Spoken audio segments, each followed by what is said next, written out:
right, welcome everybody to the Futures Day Trading Room. We're going to look at the NASDAQ today and see how it does. All right, so let me just go through the usual administrational items to get through that so we can get back on the charts here real quick. All right, so first thing, of course, are the risks involved in trading. We want you to realize that there's no guarantees in trading the financial markets. We work in a realm of probabilities. You're going to have losses. You need to know how to condition your mindset to accept those losses. We call that the master trader's mindset, so to speak. But you have to be really disciplined, and you also have to really be good at losing in the markets and not let it upset you, okay? Because you will. All right, the other thing too is past performance doesn't guarantee future performance. And like I said before, please be very strict on your risk control. Know how many contracts you should go into the markets based on the type of account you have and your account size. If you need help with that, I've got tons of books on that. And then finally, use this webinar for educational purposes. We're not giving financial advice here, and don't take the trades because there's delays here, okay? So you don't want to do that in day trading. All right, also too, I've got several books. I'm going to put all the links in the description area later on today in the recording for this. But if you're looking for one book, The Art of Trading, second edition that came out last year is my newest book. And I've tried to incorporate risk control in that, a little bit of Elliott wave, price action, all sorts of stuff. So that's the latest book. However, if you want a deeper dive on any of the other specific topics, those books are available. And again, I'll put a link for you in the recording. And the same thing with the applied reality trading software. We created this in 2003. It's being used in 85 countries worldwide now. Hedge funds use it, and private investors use it, as well as traders, and even day traders use it. And we'll see it. You'll see it on the charts today. It's subscription software, so if you're interested, I'll put the link in that in the recording for you to take a look at that. It's not much money each month. If you want to give it a shot, you can do it month to month. But in any case, I'll put a link in the bottom there. All right, so give us a like, take a moment and do that. It helps the channel. We also have other services available. We have coaching. We have something called the MOR report, which stands for Market Opportunity Report.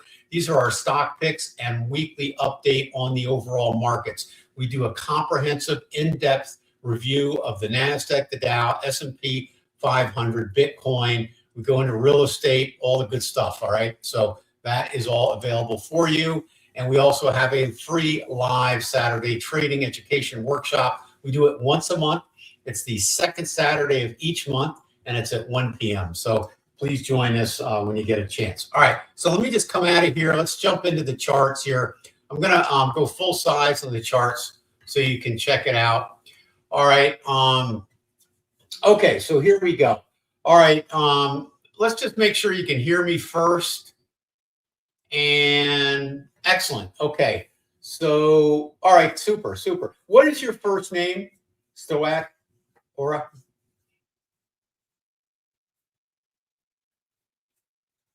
Just so I make sure she knows when I get off the webinar today. You can type that in another time. All right, so what I want to cover here today really is how I trade the NASDAQ. Okay, Mike, thank you. All right, so I'll make sure she knows that, Mike. When we take a look at the NASDAQ or the S&P, the ES contract, what I always do is look at it on multiple time frames. So I'm always looking at 2 time frames and sometimes even more than that before placing a trade. So I always want to make sure I'm not going against the higher time frame, okay? I think that's really super important. Let me just bring up my pointer here. Good. Okay, so the pointer's working. Give me a second. All right, so the chart on the right is the longer time frames. This happens to be a 5-minute, all right, and this is a 1 minute. But I also have on that right-hand side, I also have other chart time frames as well. So I've got the 15-minute, which I pay a lot of attention to, and then I have the 60-minute, and then I have the 4-hour chart. Okay, so those are the time frames I like to look at. I like to create a bias on what I think the market's going to do, the direction, long or short, based on these higher time frames. And then I look for confirmation on the lower time frames. Okay, so that's kind of one of the emphasis I really like to. I don't like to trade against the longer time frame unless the setup is so superior on the shorter time frame that I do it. The other thing I wanted to mention here too is we'll be using a sim account. But what I'm going to do with the sim account is I know everybody trades prop firm money out there, so I want to trade the sim account as if it was like a $50,000 prop firm account. Now, just so you know, if you're new at this, a $50,000 prop account is not a $50,000 account. It's whatever the trailing drawdown is. So let's say you're at $2,000 for the trailing drawdown. You really have a $2,000 account. All right. So don't kid yourself and think you have a $50,000 account, because at the end of 2000, if you go below that, you lose the account. So that's a $2,000 account. All right. So please be aware of that. Okay. That's super, super important. All right. So therefore, what does that mean? Well, it means you have to be really careful, especially in this market where you have some price bars over 100 points. You can't trade the NQ on a small contract size like that anymore, because the volatility is so huge. Okay. A couple of years ago, yes, you could. But today we use maybe 1-2 micros, and that's about it. All right. Now, the other thing too is if you're trading the prop accounts, limit yourself to 2 losses a day and then walk away. And you can trade a morning session and an afternoon session. That's okay. All right. More experienced traders, they can trade more contracts. But if you're new or you haven't gotten a payout yet, keep it small. All right. You'll be glad you did if the trade goes against you. Always place your stops at meaningful levels in the market and then adjust your trade size accordingly. That's super, super important. All right. So let's just look and see what we got here. So if we look at the 1-minute chart over here, that's kind of a bracketed, range-bound, back and forth, messy market.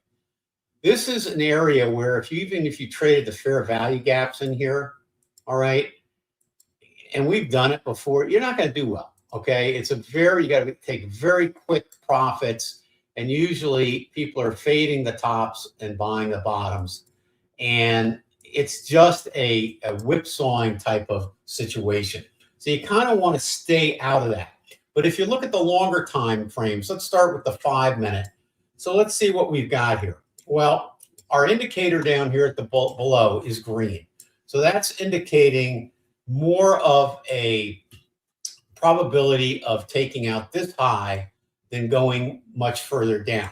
Now, doesn't mean you can't go down short term and then reverse, because you could do that. So you have to be aware of that. But that's what that indicator is kind of leaning towards.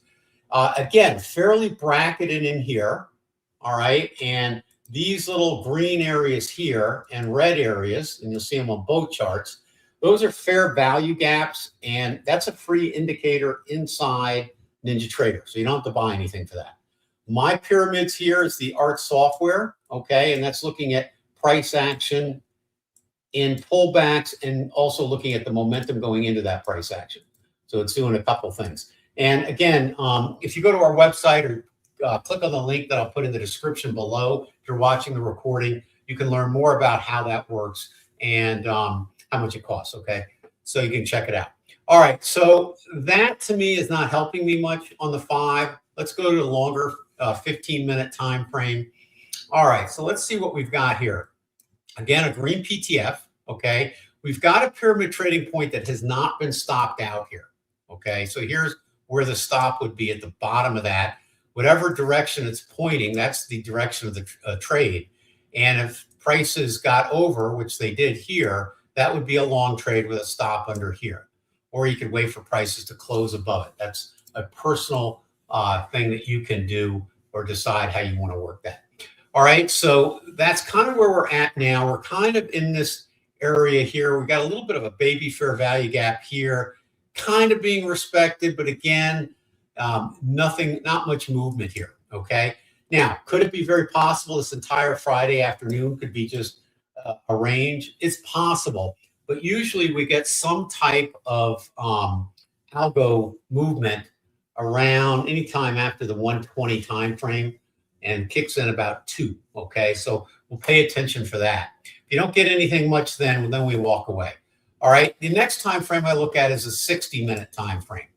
And it's kind of an interesting situation because, you know, if we look here, we had bullish, and then the next bar after that was bearish, and then we've got some kind of, and you can see that in the lower time frames, this area in here where we've got wicks at the top, and it returns back into the middle area there. So that's kind of a consolidation in that time frame as well. So, you know, what are we going to look for? We need to have a push above here, a push below here, and honestly, anything in here, okay, probably you're asking for trouble, okay, unless we get something fairly clear on the lower time frames. Let's back it down to the 15-minute and see what we have here, okay?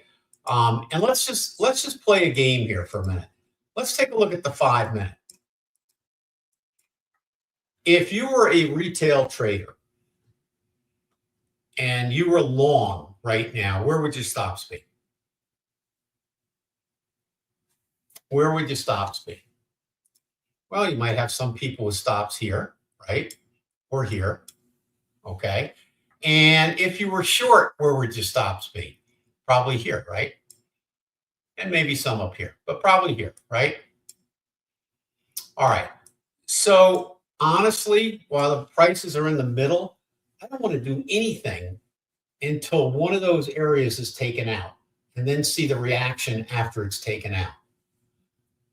That one rule will save you a lot of agony, because I always look at the market and kind of say, okay, where is the majority of the retail traders putting their stops? And why do I do that? Because the institutions are going to try to aim for those. That's where the liquidity is. And the markets move in the direction of the liquidity. It's all about liquidity, okay? And then once it's, you know, taken that liquidity out, then we take a look and see what the reaction is, okay? So, you know, anything taken inside this 5-minute chart here, okay, is probably going to just do this until we get around the 2 o'clock period or even after 1, and then it's going to start manipulating, I think, and then distribution. So we always look also too for the power of 3, okay? So we have consolidation, manipulation, distribution. You want to be trading this. And then what we want to see is some type of liquidity taken out down here, and then a reversal with a bullish fair value gap here and a break in structure, okay? So that's kind of what we ideally want to look at when we see a consolidation like this. So I want to see where the first move is going to be, which could be down, and that may be the manipulation. And who knows, it may even go further down than this. This is midnight open right here. So we could go down here, or we could go up here and go back down there. So any trade really taken in here is kind of gambling, okay? Because we're really not sure what direction we're going to head to at this point, okay? So we kind of got to sit on our hands here, all right? And this is the hardest part about being a good trader, is doing nothing until the market reveals its hand. And I wish I had something to take out the boredom during this, but that is the realities of being a good trader. Sometimes you just have to wait and sit on your hands for the manipulation, okay, to occur. And then we can go into action. All right, this midnight low right here, this gold colored line, that represents, or the open, I should say, that represents basically, let me see if I drew that correctly. So that's right here. Yep, it's this low right here, okay? We have not traded down to it. And normally the market targets that. So that's kind of interesting to me. So are we going to go up and go to this bearish fair value gap for manipulation and then come down here? Kind of. I'm thinking that's where I'm leaning. So I'm kind of bearish. Okay. I'm kind of bearish right now. Doesn't mean we're not going to get a big move up and FOMO people in, but that's exactly what will happen. But we don't want to be one of those people. All right. So my tendency here is that we may see a move to the upside. And I'll be very interested to see if this bearish fair value gap here holds or not. Okay. So that's what we're going to kind of anticipate happening. And then we'll have to see what the reality of what's happening actually happens. And believe me, if you can have the discipline to be patient and wait for the market to reveal itself, you'll be on the right track. Because I'm going to tell you, patience pays in this. And I know when you're new, you want to push buttons, but it usually doesn't end well just by pushing buttons. Okay. So I just want to,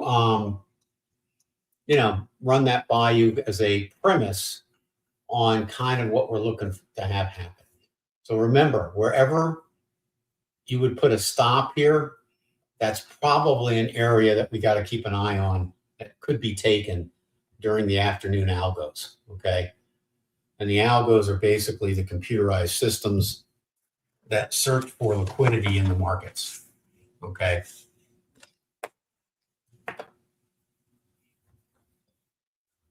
Now, the next thing is managing risk, okay? You always have to manage risk, especially in these prop accounts. Do not trade the maximum contracts, okay? You got to look at the prop firms as casinos, okay? And they would love for you to trade the maximum because there's a higher percentage chance you're going to blow yourself up doing that and have to buy more evals. That's what they're in the business of doing. So be smart, okay? Use a trade size that will allow you, 5 losers in a row. And if you, walk away on 2 losers per day, then that extends your range to give you a chance to be successful. Because sometimes what happens is you'll get caught in a bad argument, so to speak, of what you think is going to happen in the market. So you keep pushing that button to try to, when you get stopped out, you go back in. And the market isn't giving you what you want. And it can be, you can just keep doing that until you run the account dry. So you don't want to do that. If your ideas doesn't work in 2 or 3 trades, walk away. It means you don't have it for the day, okay? You're just not in sync with the markets. And if you can do that, if you can walk away and not have revenge tilt trading, then you're there, okay? Because that's the first thing that knocks out beginners is the fact that they get mad at the markets and they start pushing buttons to get those losses back. All right. And you will have losses, and it's okay. As long as you're following your model, your strategy. Okay. So let's just see what happens with this. We got a little bit of time left before we get into the afternoon session, so to speak, but we're getting there. Okay. Coming up to that 1:30 mark.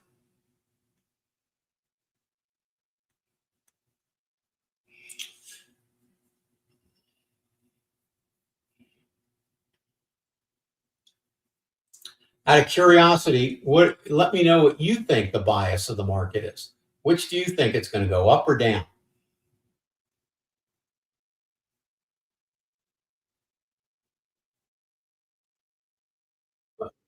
What you think?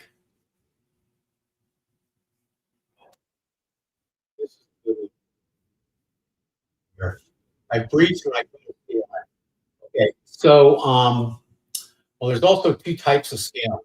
You can dollar cost average, which is a form of scaling when it goes against you, or you can scale into a profitable trade.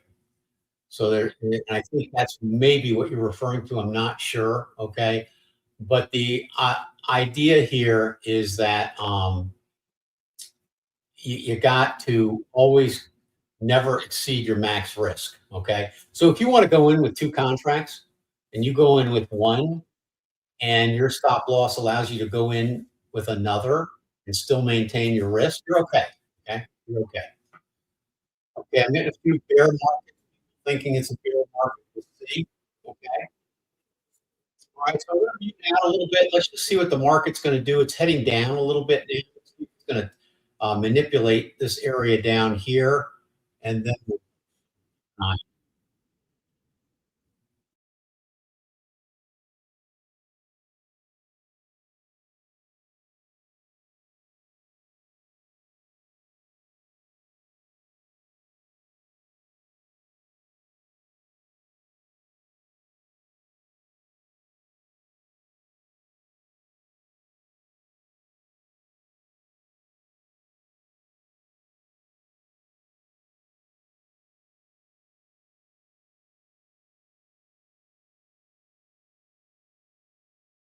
okay, well, Mike, if you scale in when it's against you, that's dollar cost averaging. That's a very common, I don't know how long you've been trading, but actually that's a very common thing that people do when they're new. And it all stems from the fact of not wanting to take the loss.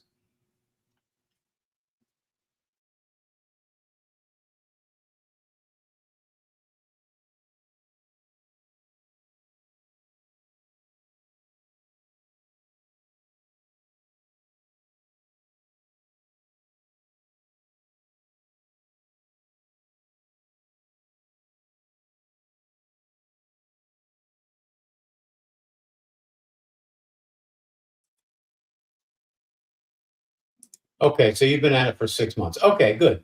Long enough to get your whistle wet, so to speak, right? Well, good. Okay, good.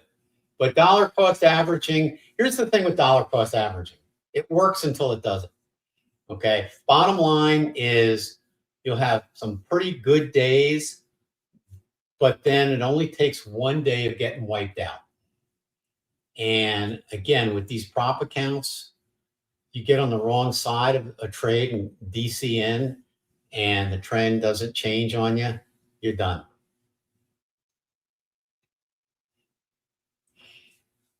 All right. Let's just keep an eye on here. All right, so we've got a lot of sell side liquidity sitting right under here. And let's see if we have taken that out. Where is my data window? I'm always losing my data window. Okay, where is it?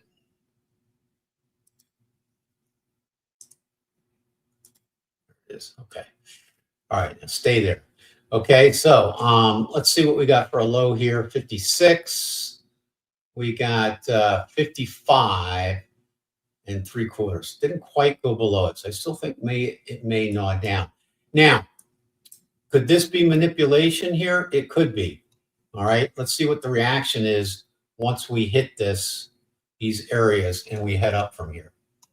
Okay. So let's just see what happens here.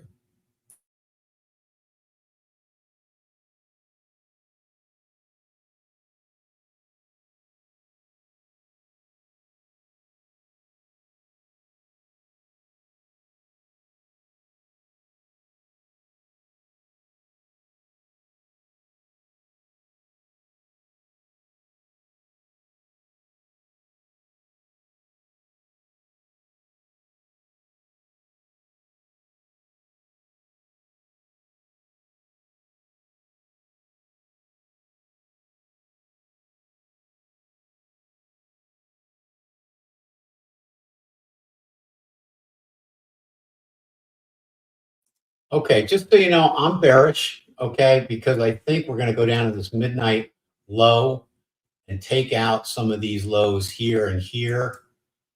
But I'm also looking for some type of manipulation. And so we'll see what we get here. You got to be patient.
Okay. So I think we're heading here. All right. And I wouldn't be surprised if we do that and then go. Okay. So let's just hold back a little bit more, be a little more patient.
All right. So I wanted to break this low here before I'm thinking about possibly a short trade here. So let's see if we get a move up and then another move back down. All right. In the meantime, Mike, let's see. I tend to scalp even when planning swings. Common. And I'll tell you what's going on. Here, you tell me if I'm right or not. So you enter a short, you put your stop where you think it should be, and the market goes against you, zigzags a little bit, but you're not stopped out. But it's kind of, making you a little fearful, a little nervous. And then it starts moving in your favor, and you just want to take that quick profit to alleviate the anxiety. Is that about right?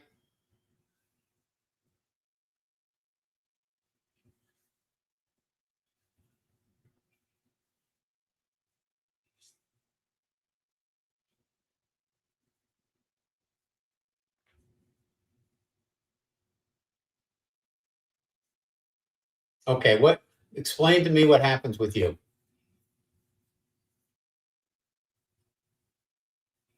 What makes you a scalper instead of staying with your plan on the swing? Because usually it's fear that takes you out.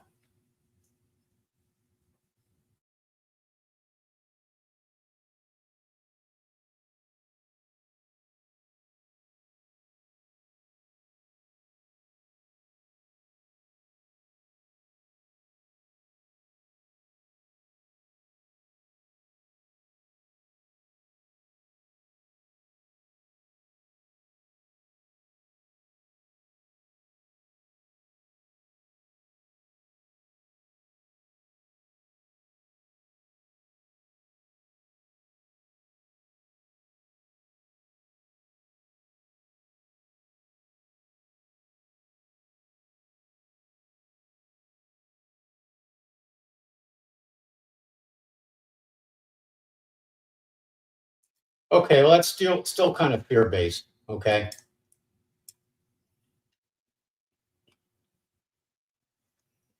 All right, here's a bullish fair value, bearish fair value gap here that's going to form. Let's see what we got.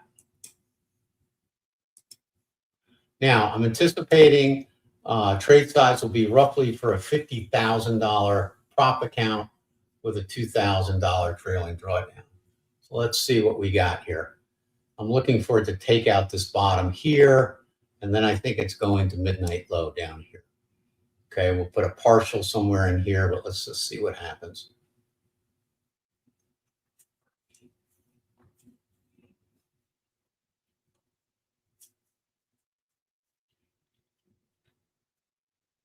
Well, yeah, I'd have to see you walk me through the trade. Then I'd have a better idea.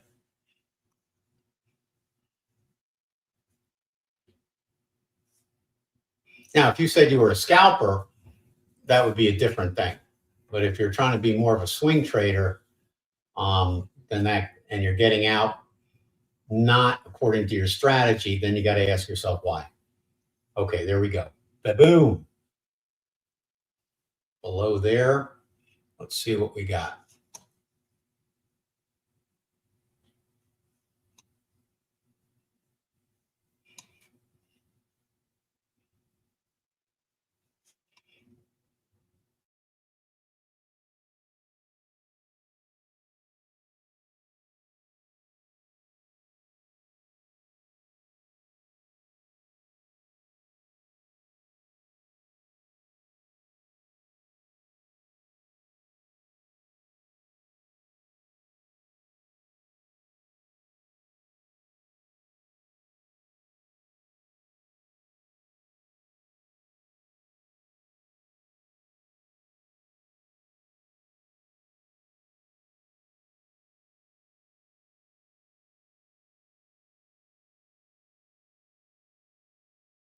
Okay, I don't like the wick. I want to see a displacement down here. We're not getting that yet. Let's just continue to be patient here. No fair value gap anymore in there either. So I don't want to do anything right now.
We got a tail here. Tails are always manipulations. So let's just see.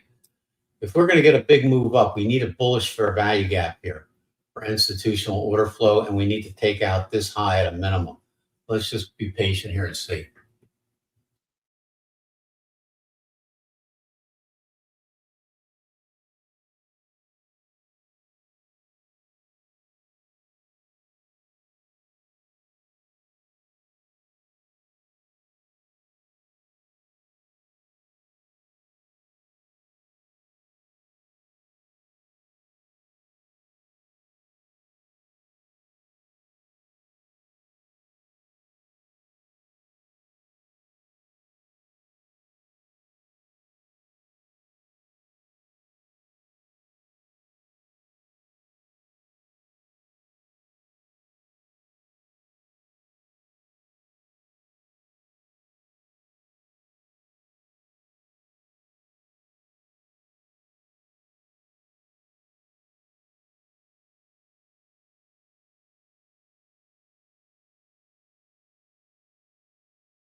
All right, let's see now if we get any type of, I don't see any fair value gap, bullish or bearish yet.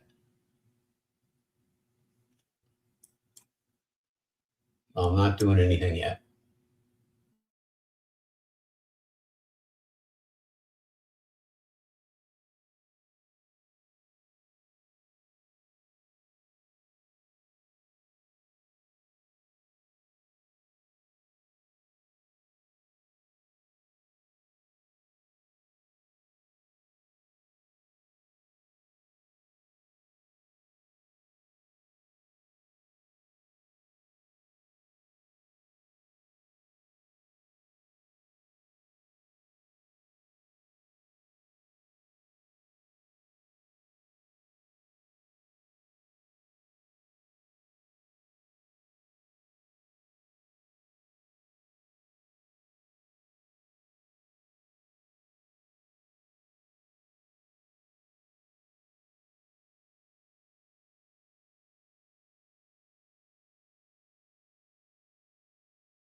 All right, let's see. Last section said pyramid now. All right, so the pyramid is part of the software, okay?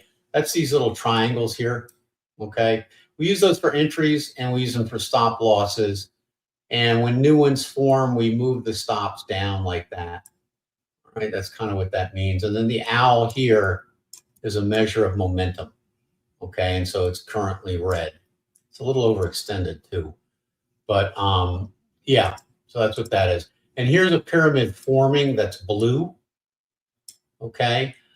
So that will turn red if prices go below the point right here, okay?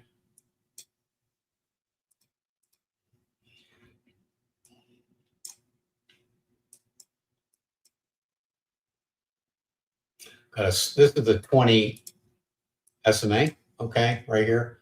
So it's sloping down on the 1 minute time frame.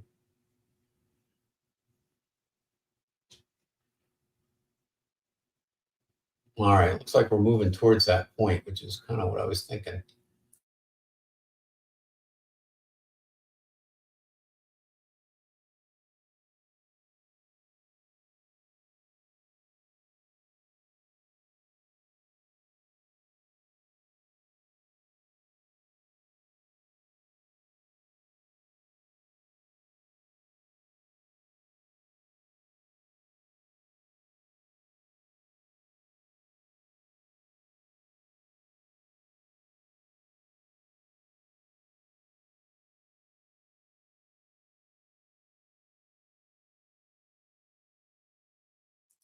Yes, but we've had several already, so that's the only thing.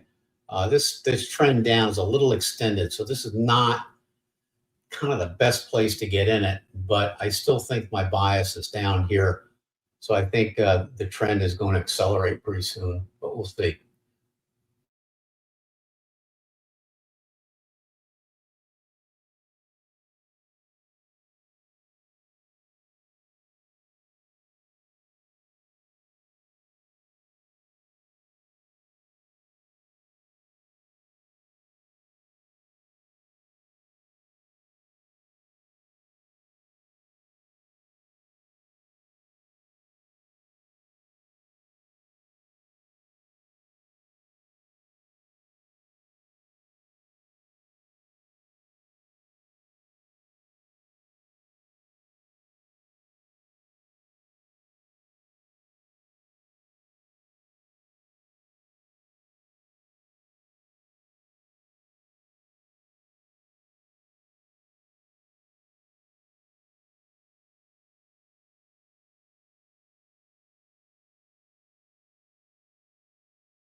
Okay, I want to see a displacement close below here, not a wick.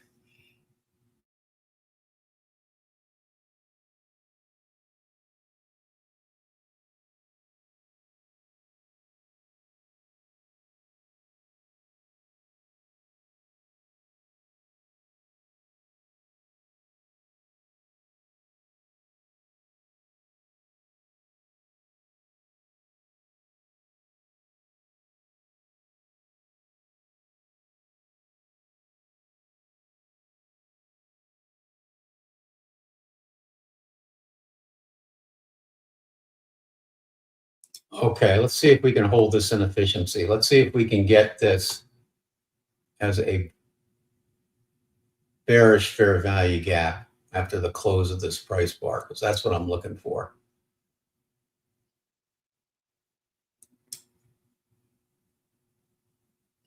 Nope, filling it a little bit, not much though.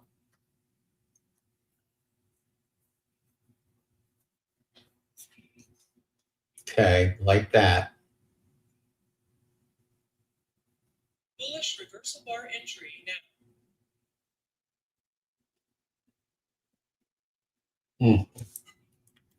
Don't want to see that.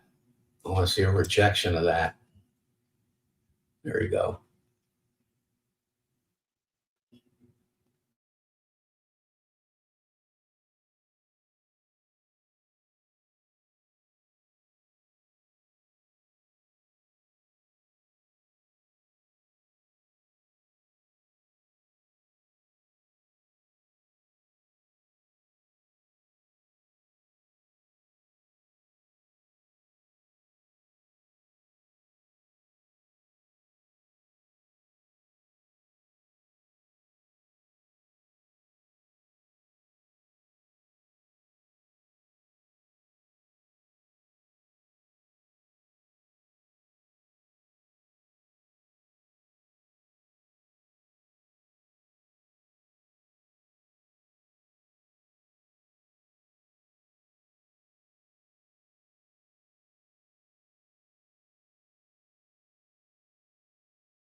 Okay, let's see. Order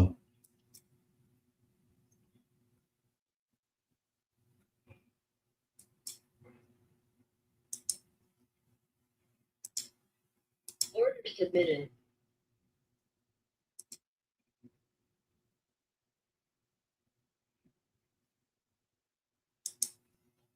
Order submitted.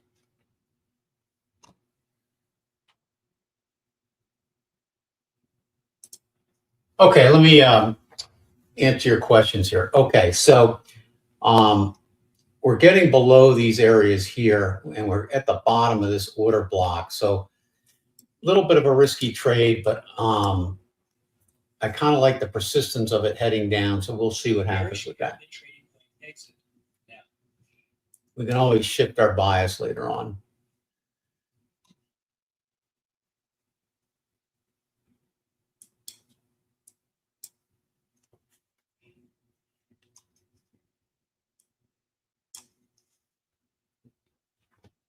The ideal entry would have been before the room opened, but you know, after it opens, it is what it is. But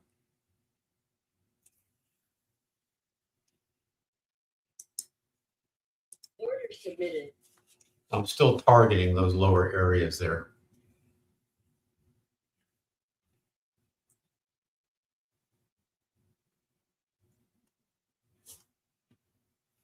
Okay, let's see. Yeah, it's after 4 or 5 of these pyramids, you kind of expect some type of retracement. I'm just hoping my stop will be high enough not to worry about it. Okay.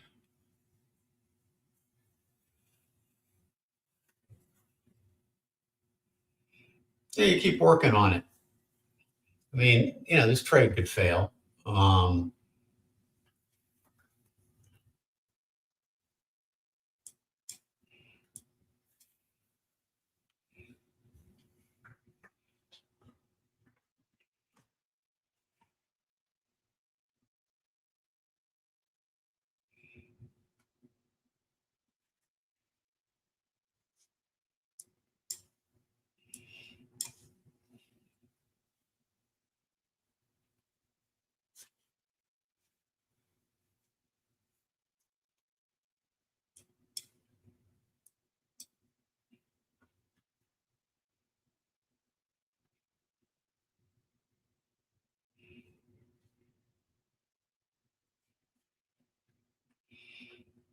Okay. So it's disrespecting so far that little bullish fair value gap. So let's see how this works out here.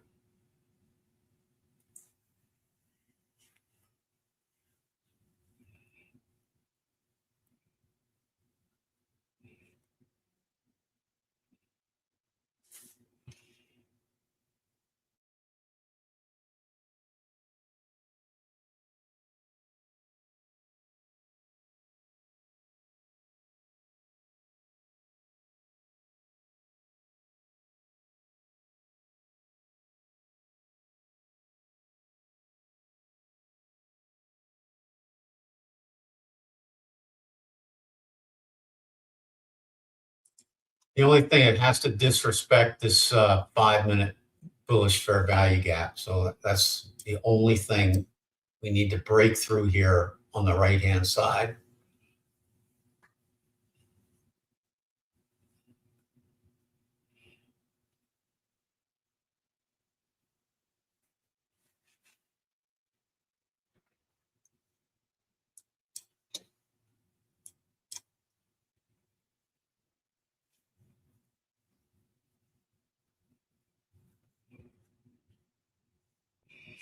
All right. If we close below here, we should get, what I'm looking for is very long red candles with no wick.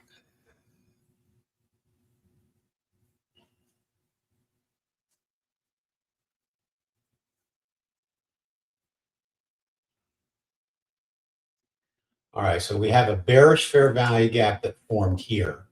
Okay, so that's a good thing.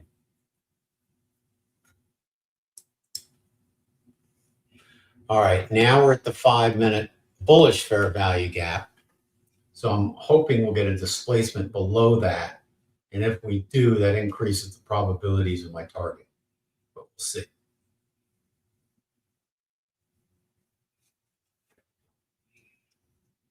Getting another possible bearish fair value gap in here. We'll see. I'm not ready to move my stop quite yet.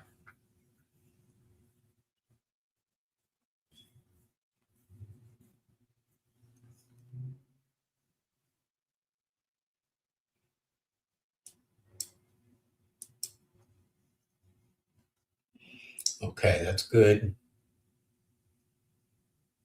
Now, I wouldn't be surprised if we come back up into this fair value gap here. And then if we see rejection, maybe I'll add one more back on. But I have to move my stop to do that. And I'd move my stop here if I decide to do that.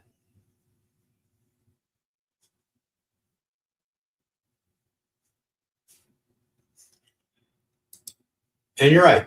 It's always a probability.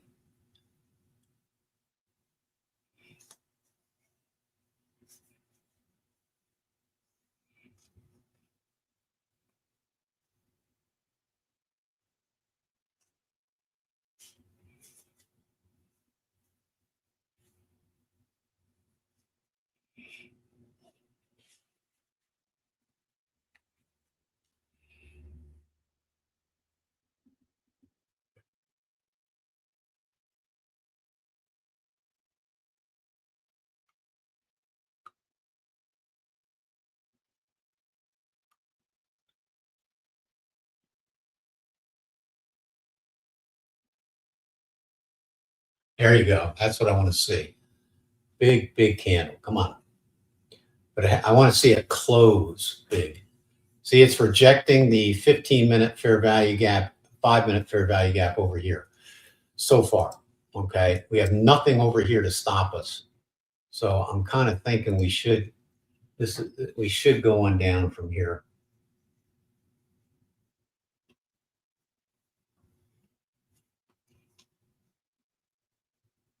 There's a red PTF now. What do we got? We got 2 more minutes before the close on the 5-minute bar. Now, if you're new and you're starting to feel anxious here, okay, you take profits, okay? Take a partial here, okay? Nothing wrong with that.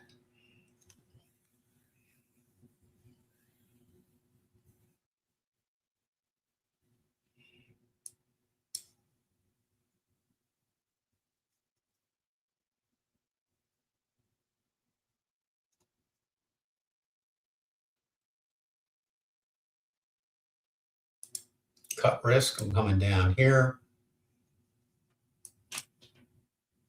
Let me just see if it's taking out anything here, going down into this order block. So I will buy back one there, okay?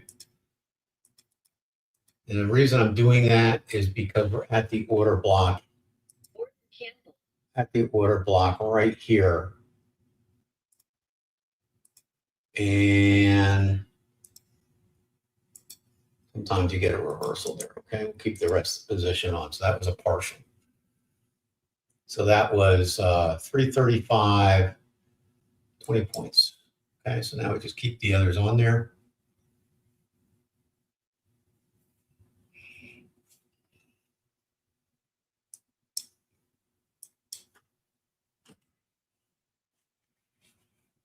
Nice.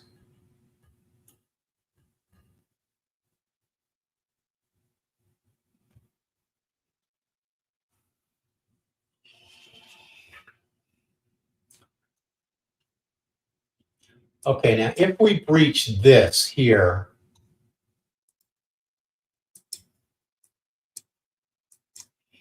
we want to move our stop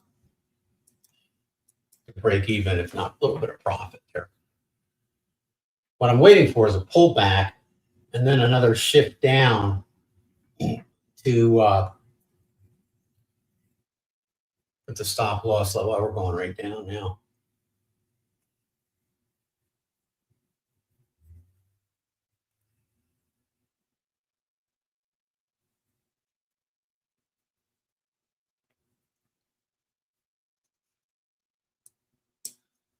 All right, so we're right here and here.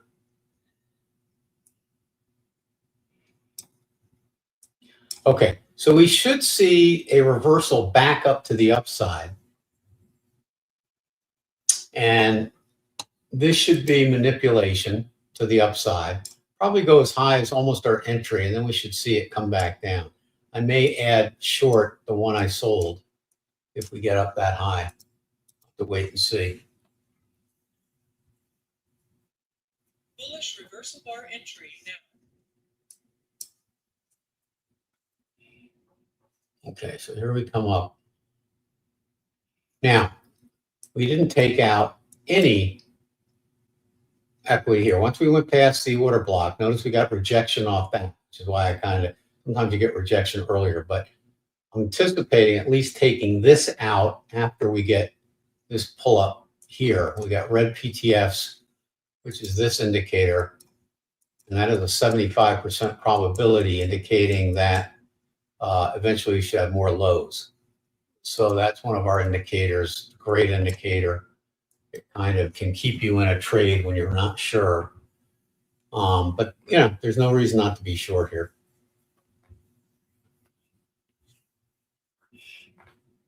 And again, if we get up into this area here, I may add back in with a short. We'll have to wait and see. Might not. Okay. If we make another low down here, I'll probably move my stop right here. But I think we're going to go much further higher.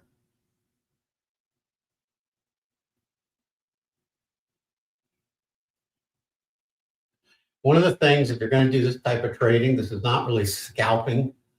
You've got to have your stops at the right places, because otherwise in this volatility, you'll get wicked out.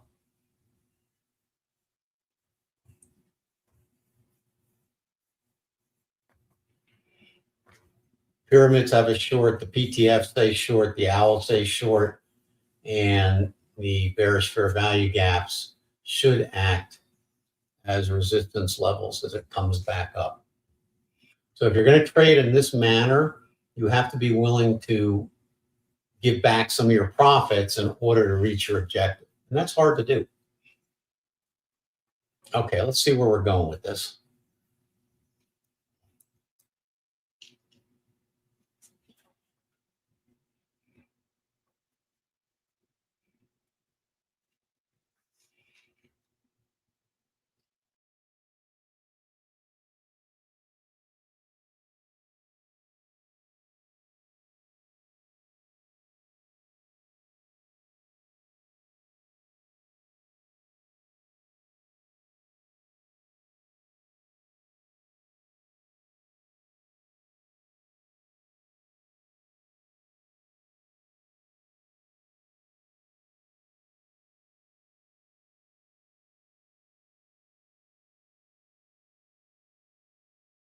Okay, I just went short again.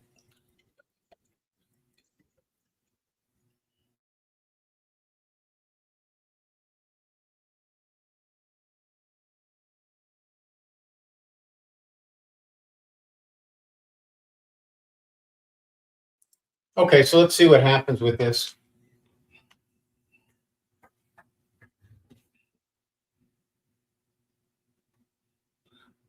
Could be setting up for an order entry. So draw. Let's see.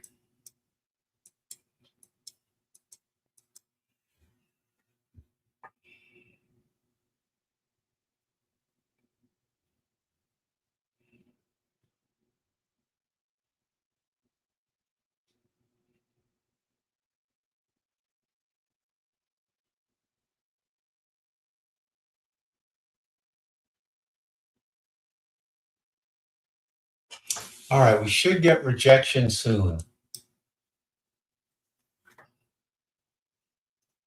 Looked to me like it wasn't going to go up as this high.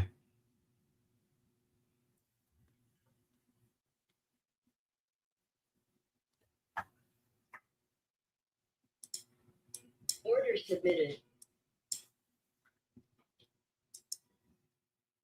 Order submitted.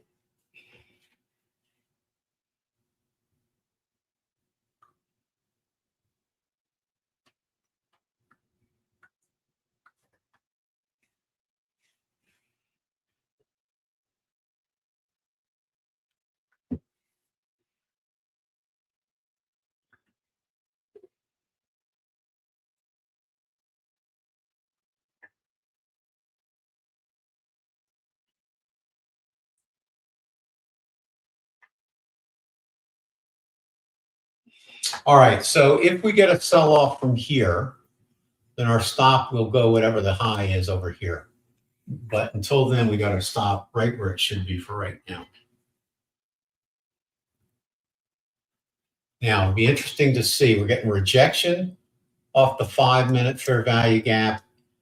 And let's see if we get the, if we invert this bullish one here and go below it.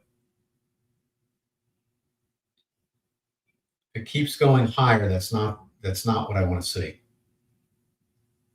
Yeah, I don't want to see that. Definitely don't want to see it getting above here if you can help it. It can take all that. It can fill that gap, but I don't like to see it close. We got 3 minutes left on the 5 minutes, so we could still come up here and reverse down. But if it closes on the 5 minute above here, that's not a good sign.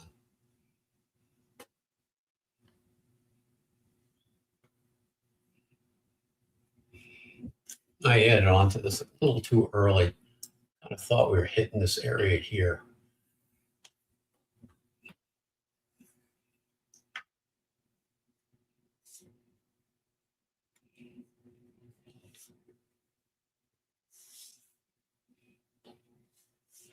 Okay, we either got to reverse here or we're going to get stopped out.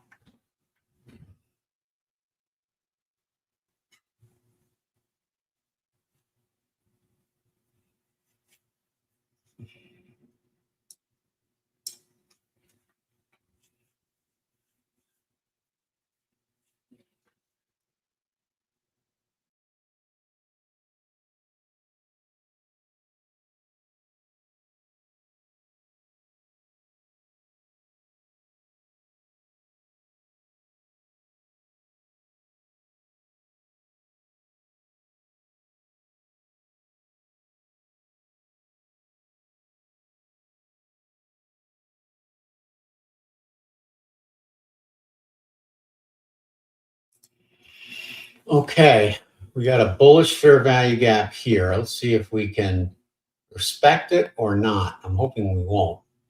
But we have 1 minute and 36 seconds left on that bullish 5 minute bar, so it's not looking good.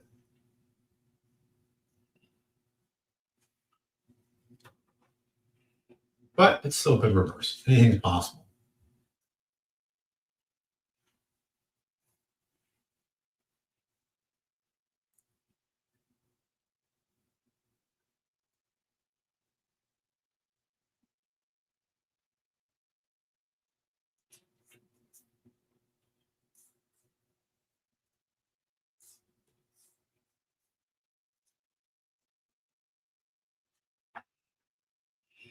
So when I got in down here, it looked like it was respecting the bearish and not forming a bullish fair value gap. So I probably should have waited for that to close.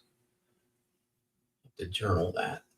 After every trading day, whether you win or lose, always journal your stuff. Write down what you did right, what you did wrong.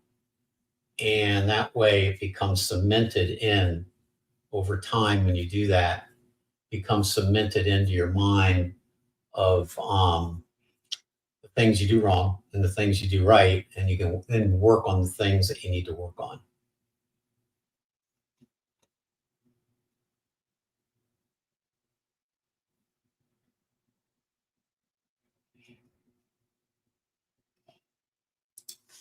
Well, I'm going to change it. I guess if we take out the structure, we get stopped out, and that my stop is at the change of structure.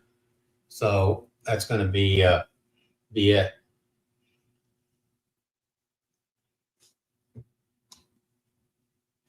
And then don't go long right away. What we'll do is we'll wait for one more trade so we can get a pullback and see if that structure still is in place. Because we still have bearish PTFs. We still have midnight low, which I'm shocked we haven't gone down to yet this afternoon. So we'll see. But they're so close to where everybody's stop is going to be, because my stop here is where anybody short's going to have their stop. So it may take that out. So we'll just have to wait and see.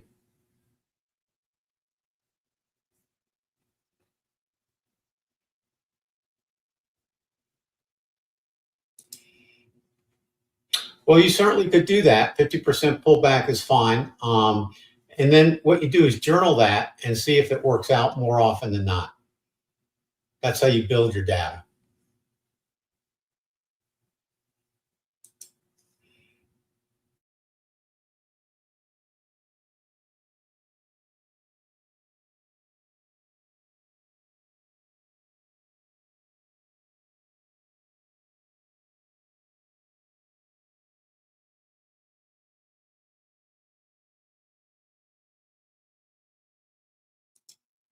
Yeah, I think we're going to get hit here.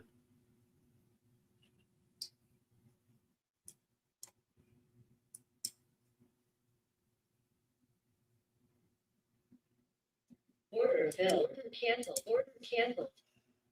Okay, so now let's just see how far up it's going to go and then see what kind of pullback we get. I also want to see if those PTFs change too. All right, so I don't think it's shooting for down here. I think this order block was enough to stop it there. So we'll see. Do not do a reverse and go long here. Okay, it's a terrible position to go long. Wait for it to pull back a little bit.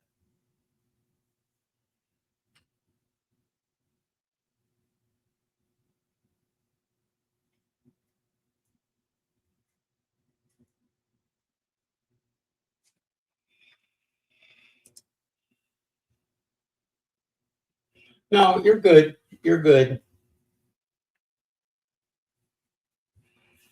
You know, we're all kind of unique, so you got to find a structure that works for you. Okay. But like with this loss here, I'm fine with this. It was $102. See, $102. So I could take another trade.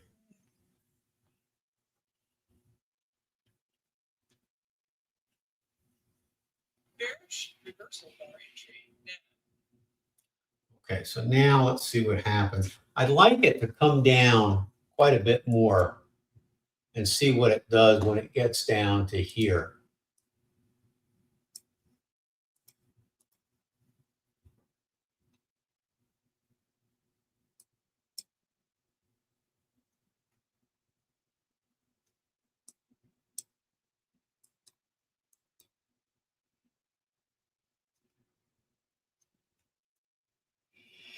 My mistake on this move up here, and we still could go down, was I didn't wait for this bar to close, and I didn't know we'd get a fair value gap right there. So that was kind of an interesting thing. All right, let's see what we got here.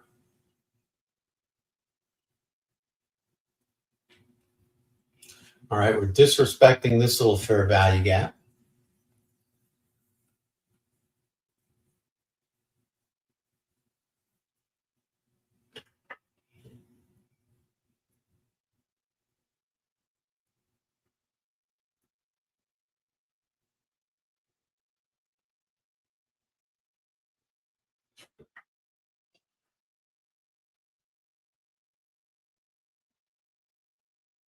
Now, if we close below this fair value gap here, and this creates a bearish fair value gap here, then we want to look for shorts again.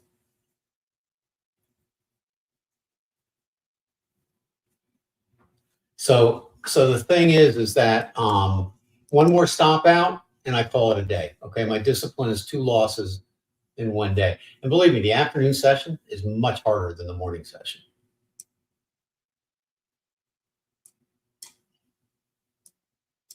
All right, there's a bearish fair value gap. Let's see if we go up to it again, respect it, and come back down. The other thing that could happen here is we could go into a range in between these fair value gaps. So I like to see some type of dip below one of those fair value gaps.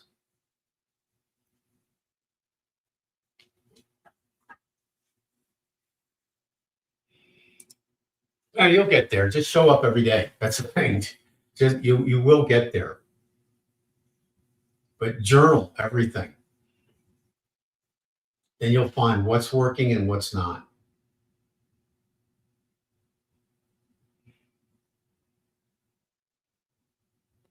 And remember, if this was easy, everybody'd be doing it. Okay, so here we come back down. Well, it'd be interesting to see if my thesis is right that we're going to go down these midnight low things. It's just that that stop should have held. So that's kind of an interesting thing.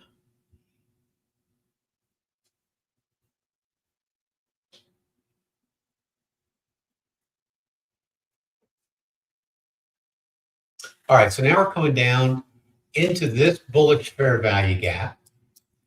And we're also, if we invert this bullish fair value gap over here, okay, that's called an inversion.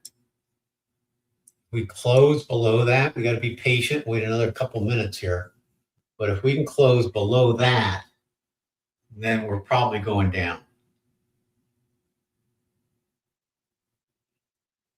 Now we're going to come up here, hopefully, and then we'll see. I may take a short if we bounce off that to back to the downside.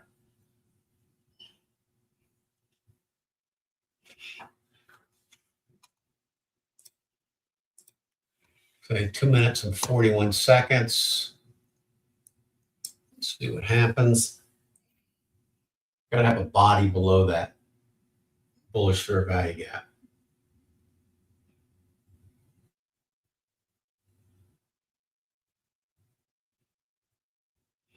So what time is it now? It is 2:20. So you got the 2 o'clock algos kicking in. Okay. See what happens here.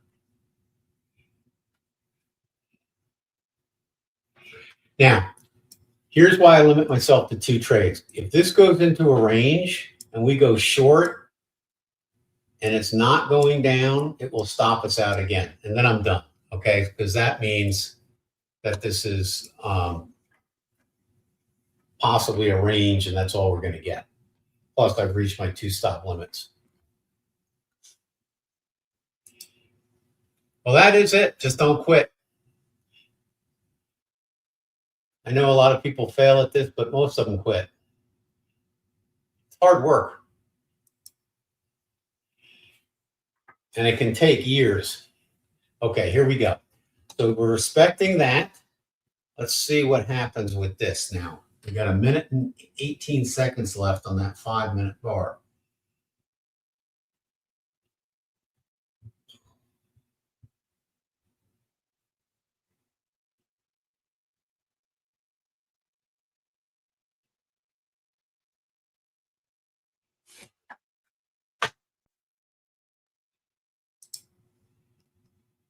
Yeah, you could definitely scalp if you wanted to, because 80% of the breakouts fail, maybe 85.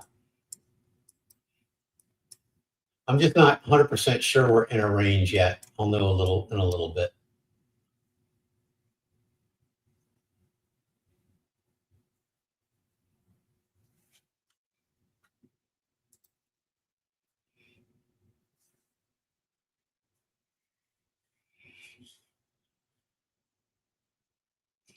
And you know, I'm going for bigger points, but you may, as a new trader, you know, don't push it. Go for 10 handles, go for 20. You don't have to go for 50 like I'm trying to do. All right, there's more risk in doing that.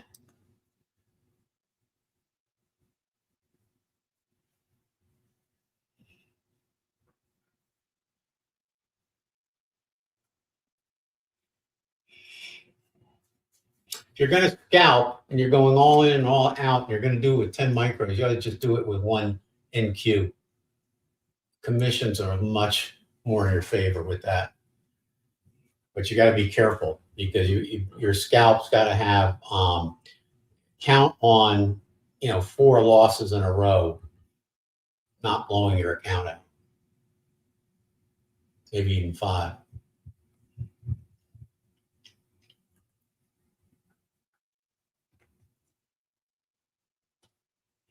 Okay, so we're getting a little rejection off there.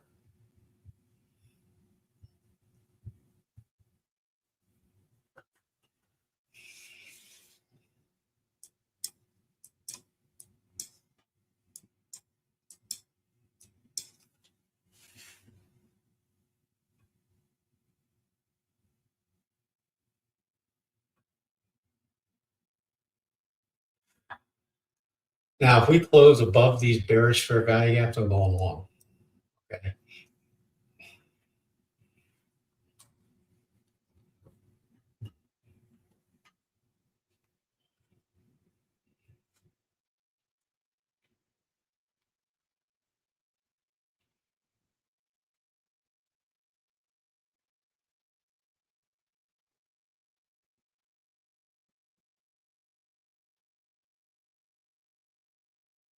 Well, if you're Mike, if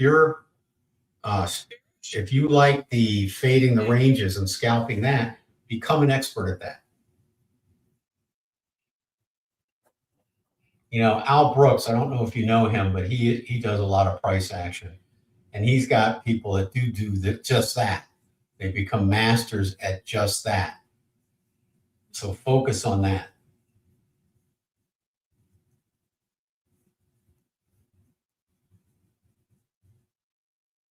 What you want to do is find something that you like and seem to have a skill at, and focus on that one thing. Okay. Oh, you are? Okay. It's a good course. I've taken it too.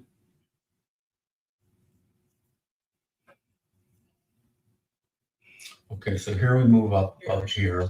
Exit now. Now we got to be careful and wait for these bars to close. Now, I want to see us get above this area here with a body bar, and then I'm going to go long. And then my target will be somewhere up in these areas here.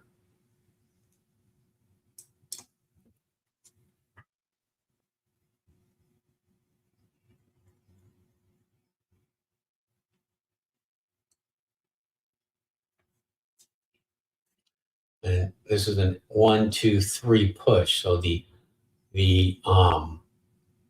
other side of my trade will be taking a short position here, if that's the case. So it can get a little tricky.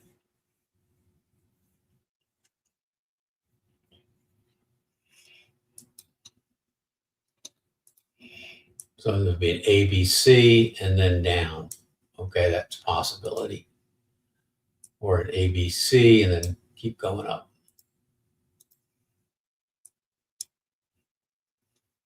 My only thing is we didn't take this equity out here, and it causes me a concern.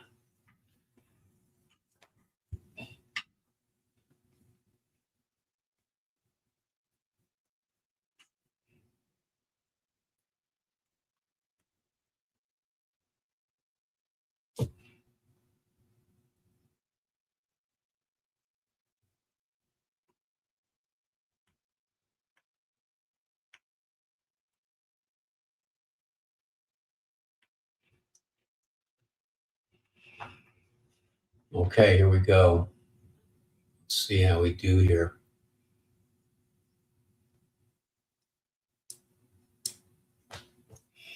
Okay, I want a body above here, not just a simple close. I mean, a simple wick.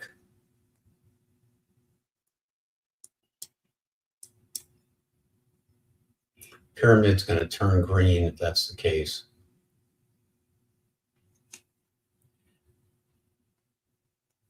Now, a scalp, if you went long here, above here, would be the next line of equity up here. Okay, so that would be a short scalp there.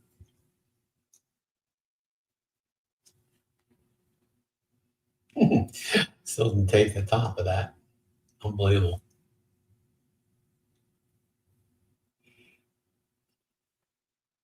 So I don't like the red PTFs. That's indicating that we are in a correction, and we could go up much higher, but we should correct.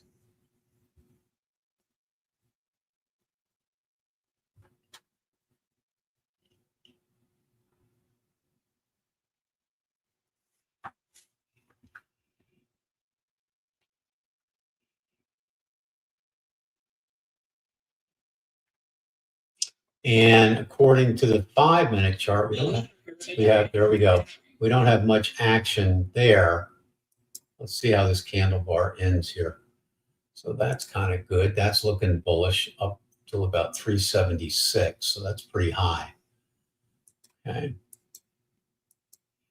Got 37 seconds.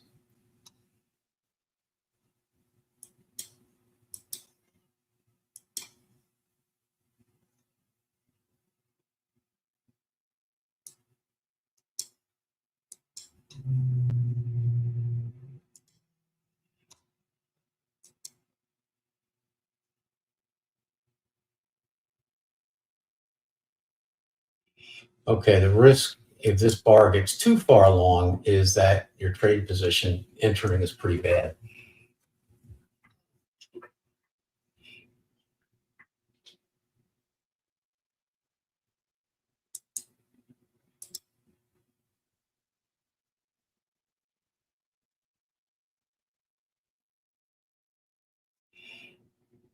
I'm going to go in with 1.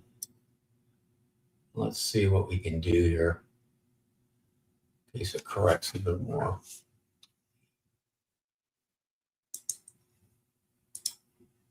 Order submitted.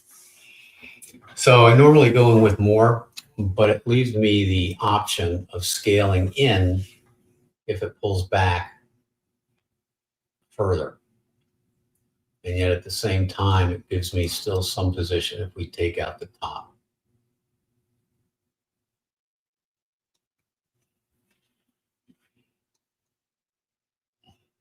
Okay, Order submitted. I'm going to now go in with the second position. Order submitted. All right, so that's where we are now. Order submitted.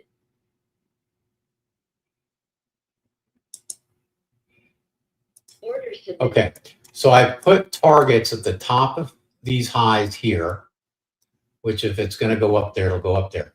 And also too at, where is that?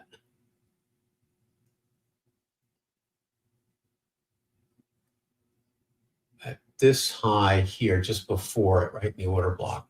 So we'll see.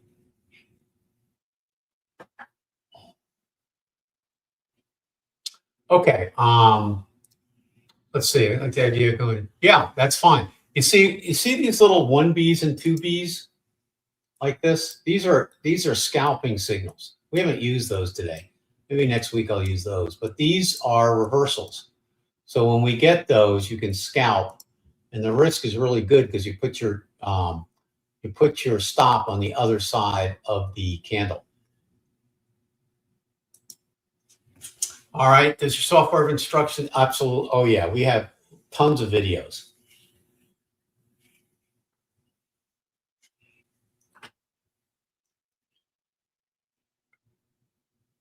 All right, so let's see what happens with this. Tons of videos and tons of written material. All right, so we'll probably get a pullback, but I'm hoping this spooling now is up to the upside. Now, is it possible that we could have an ABC correction, 50% fib, and sell off from here? Absolutely. Okay. That is possible.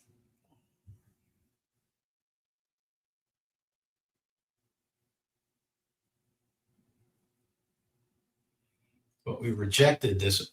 It should have gone to midnight low here, and it didn't do it. So that's why I'm wondering if we got now institutional order flow now to the upside.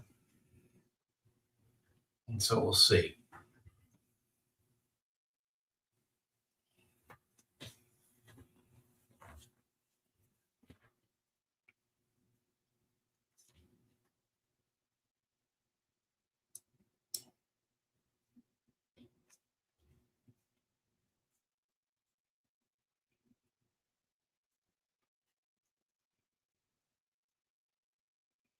My sell limit is right at this area here where I think there could be stops. But you know, it's also into an order block area here. So let's see what happens.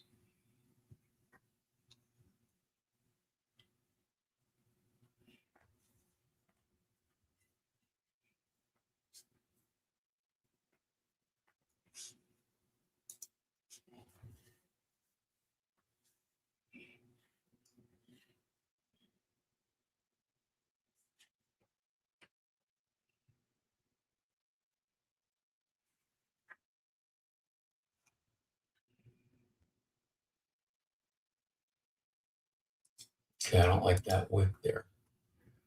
Move that down a teeny bit more.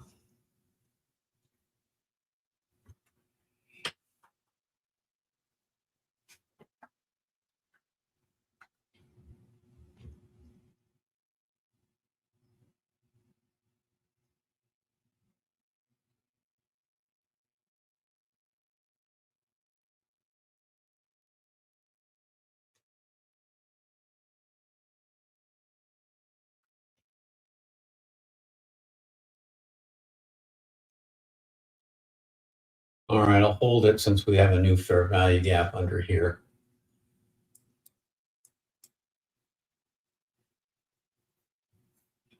So fair value gaps, I can explain that at some point too, but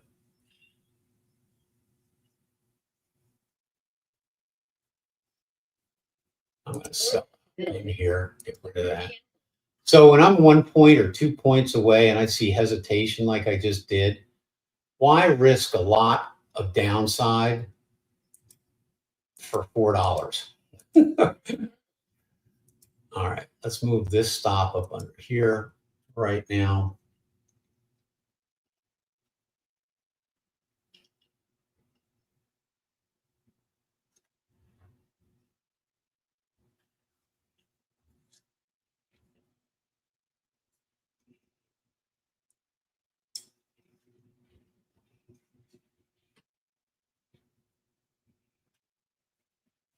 Bearish reversal bar entry.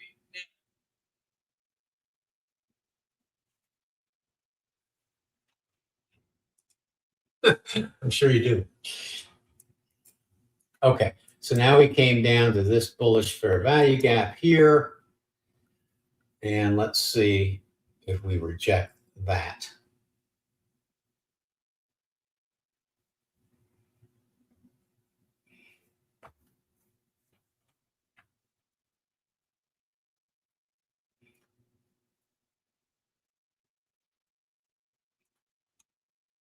A new high here would make me want to put my stop under that. We'll see.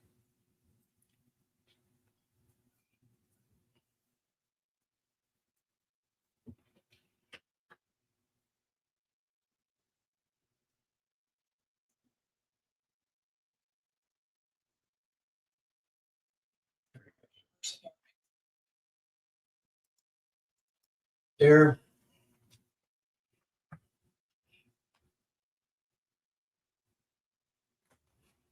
All right, so another place to put a sell order would be right here before it hits this fair value gap up here. So what number is that? That is 30416, and that would be 30416 right into this area here. And that is an order block. All right, I think we'll probably do that to be, since it's getting late in the day. Let's just do that. So we just see, yeah, that's okay.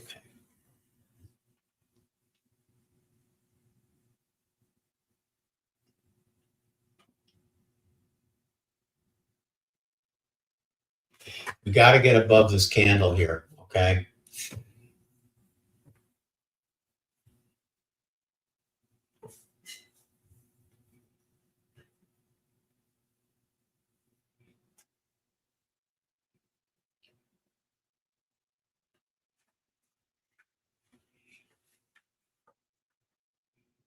Now, again, if you're a scalper and you're satisfied with 20 or 30 points, get out.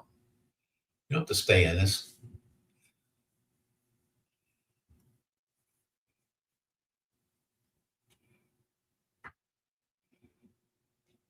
But you see, I learn a lot when I'm in a position and I have a bias of now where I think it's going to go, and it doesn't do it. Then I like to analyze. I like to journal and find out possible reasons it didn't and where I might have. See, we had a whole lot of order blocks in here that stopped that. Okay, so it's going to be interesting to see if it comes down. It may come down into this fair value gap on the 5-minute time frame. If so, we'll get stopped out.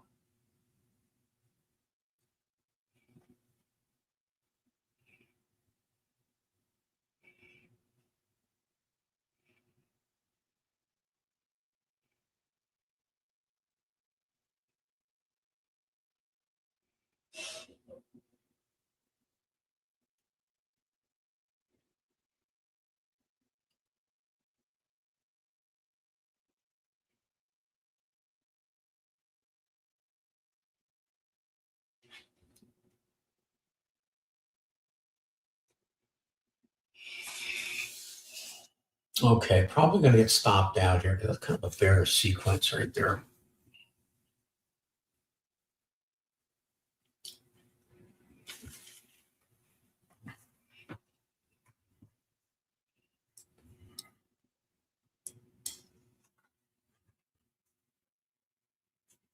Order filled. Okay, there you have it. Order canceled. All right, so we're profitable in that one. So we can do one more.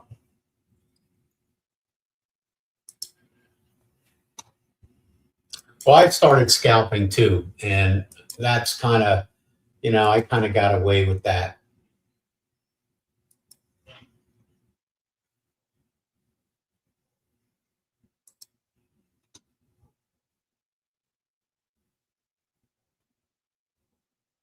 Yeah, I get it. Believe me. If you trade one contract until you get your approach down, you'll find that you'll trade instead of worrying about loss. And that alone is worth it. All right, so now we're down to the bullish fair value gap here. Okay, and on the 5 minute. So let's see if we get rejection from that.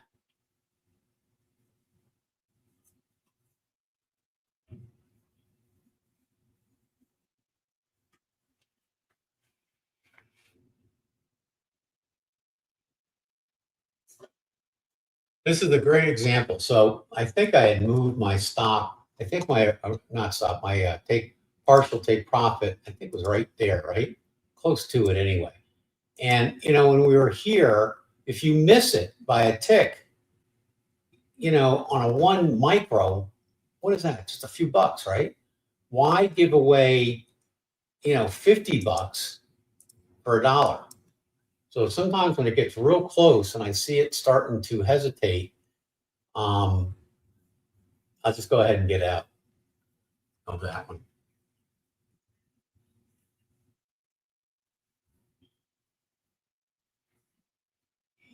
All right, so now we still have a bullish pyramid in place here. And we have a green PTF now, but still a red one long term. We're getting some bullish rejection so far off these fair value gaps. So let's see how we do here. Now, here's a little case of concern here. So all right, so we're kind of right smack in the 50% area of this range, okay? So we've corrected enough that we could go back up. We could go long and short because we're right in between premium and discount. So we'll see how we do here. Okay, so we got bullish rejection off the 5. We're getting a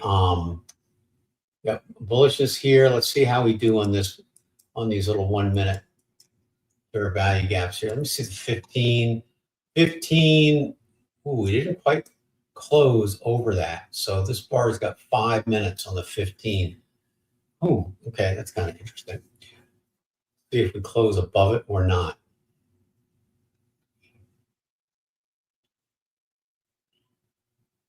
Still got 5 minutes. Go back down here.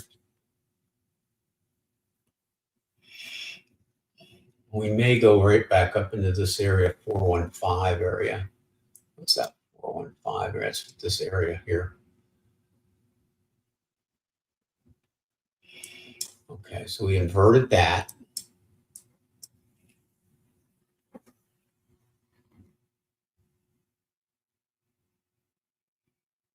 Okay.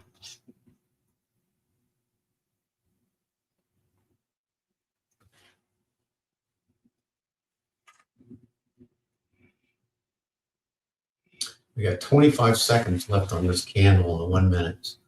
Let's kind of see how that ends up here.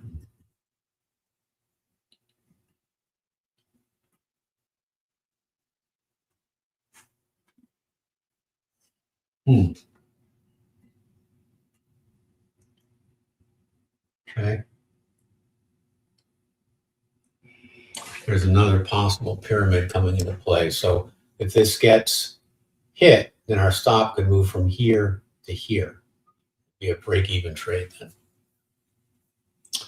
So let's just see what happens here.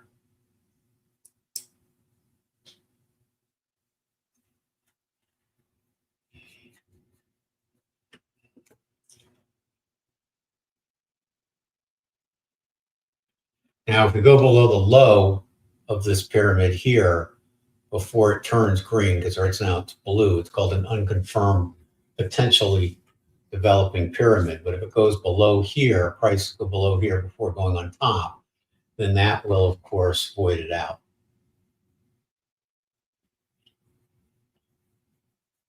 Still waiting for a close above here, and I'd like to see a little bit more follow through on that. Yeah, we're not getting it.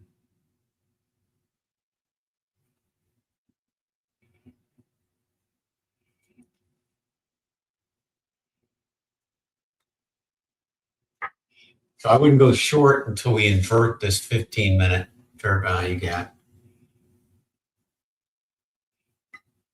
This is kind of difficult price action, just so you know a little bit. While we wait for that, I mean, the morning was just phenomenal.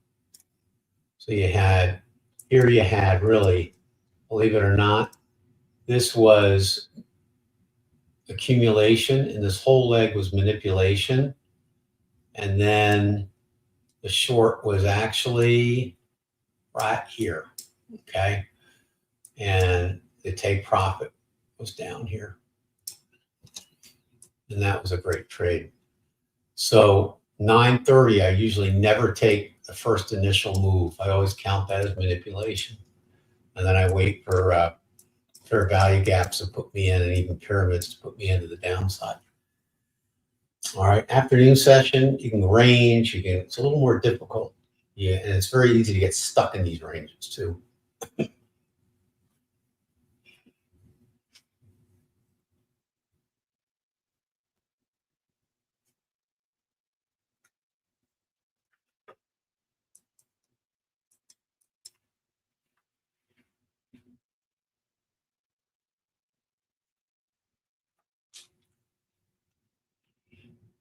Seems like it wants to go higher, but it's got to have a close above these bearish fair value gaps. And long wicks, can act as areas where prices come down 50% in those as well.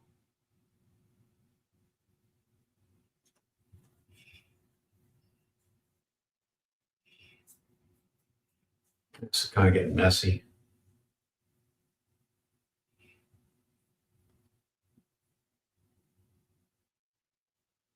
Okay.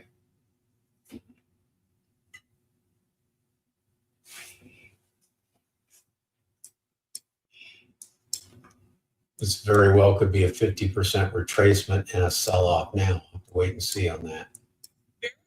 Okay. So now we've got 4 minutes left. We're coming down below that. Oh my goodness, that's going to create a huge bullish fair value, bearish fair value.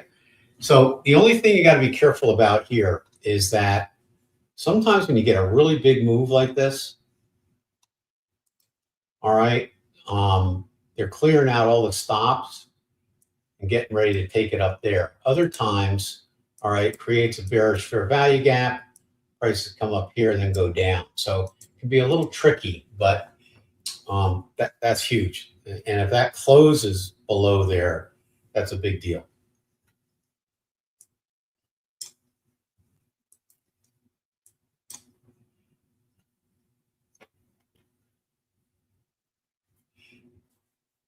So that one price bar on the 1 minute late in the afternoon is 50 points. 5 minute one probably going to be a little more. Oh, about the same so far. Of course, 5 minutes not over, but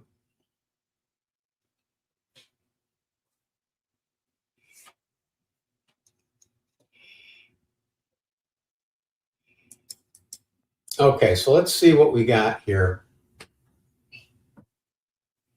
There's your bearish fair value gap. Here's a minor pyramid. MP is minor. So it's picking it up as an early one.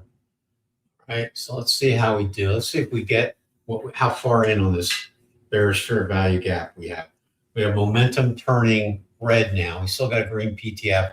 We have a red PTF. So PTFs are a little bit out of alignment on the different time frames. Higher time frame tends to rule over shorter time frame, but the green PTF on the shorter time frame may mean we may make one more quick high before selling off. So you got to be a little bit careful.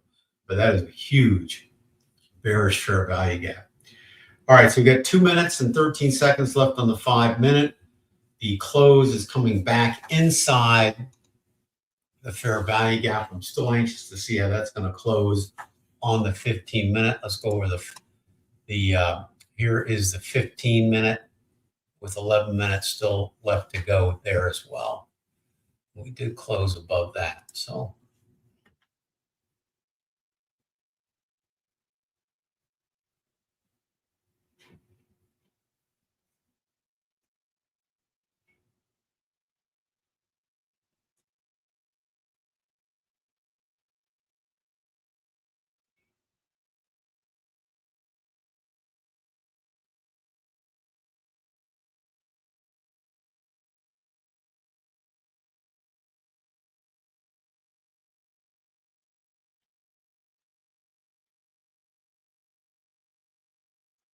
all right, so this consequence encroachment got hit here, but the order block held there. So interesting to see what happens with that.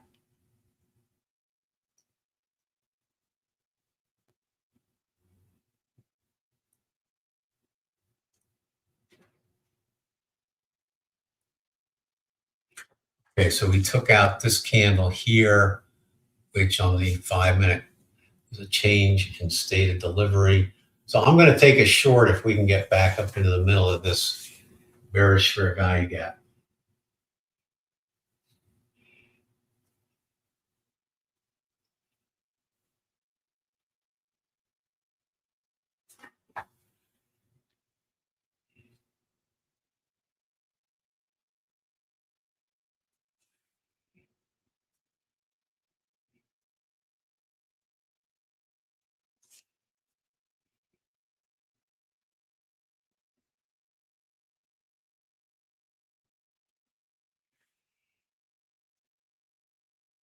And we gnawed into it a little bit here, okay? I think we'll gnaw into it more. But some people would have gone short here as soon as we rejected off that. So I think I'll go in with 1 to the short side here in a minute. Order submitted. We'll put 1 more here. Order submitted. And we'll put a stop up here. Order submitted. Order submitted. And if this gets stopped out, this will be the last trade. We'll walk away after this.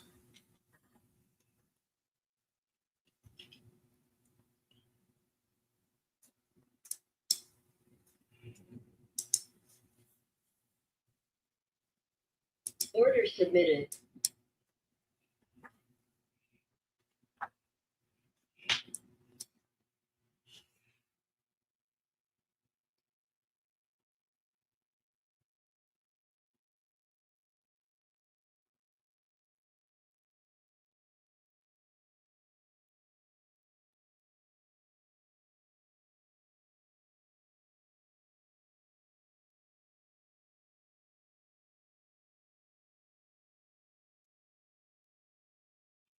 Now, some people would wait and just not do anything until it gets up here, and that's okay.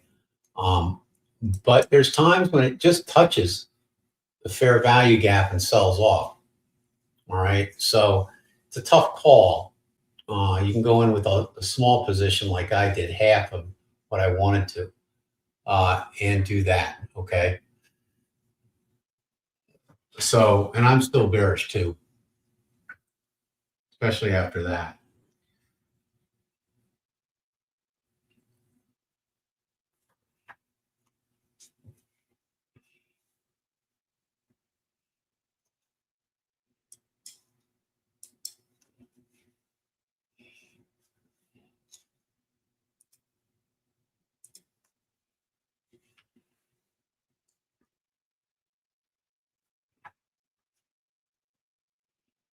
Order canceled. Order canceled. All right. So we took out equity here under this pyramid. So could this be a reversal? It could be. Let's see what happens. I took my order off the 50% bearish fair value gap because if we rally up, I want to make sure that holds before I just add a position on. So.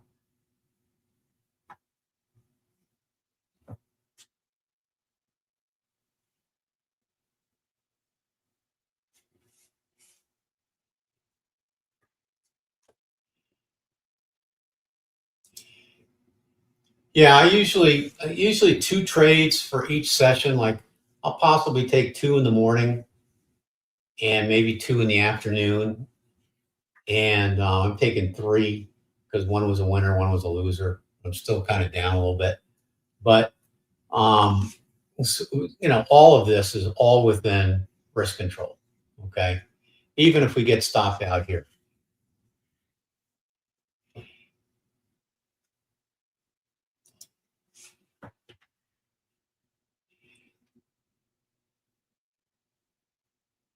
All right, so it'll be interesting to see now. We'll probably come up a little bit here, see if we get on top of this and see if the manipulation was just below the pyramid or not, or if we're coming, back down. So that'll be interesting to see.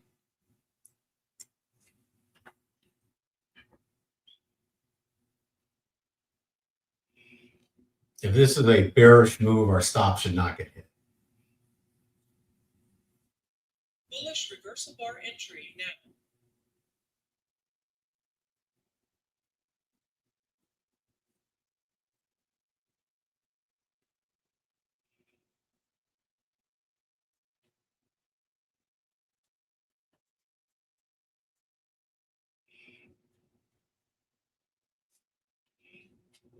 Okay, we got 25 seconds left in the 5 minutes, turning into a pretty bullish 10 bar.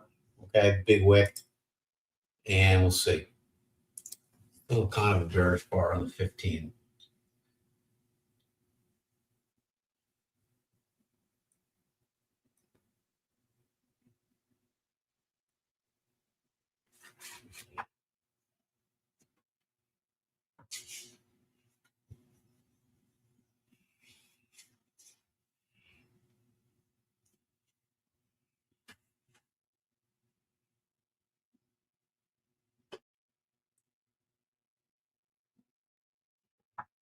You take out this low here, I may add on one more.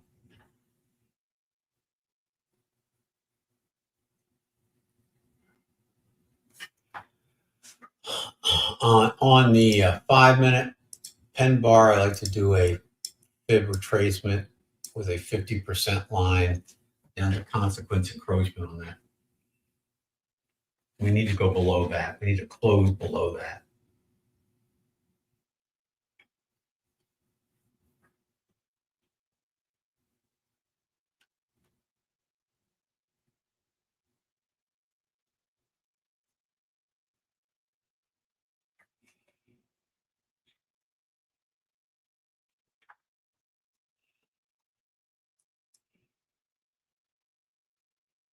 Okay, so it's inverting this.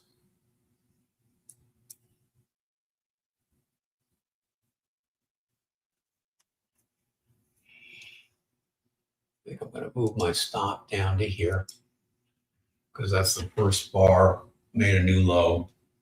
We will get out there and that loss will be minimal.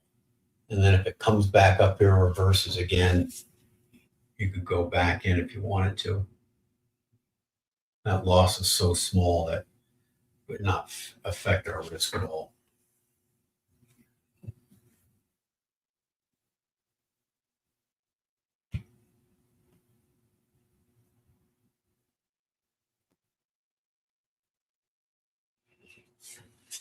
What did you want me to explain? What process? I talked so damn much, I can't remember what I said. All right, so now we got into the pyramid. Pyramids are amazing.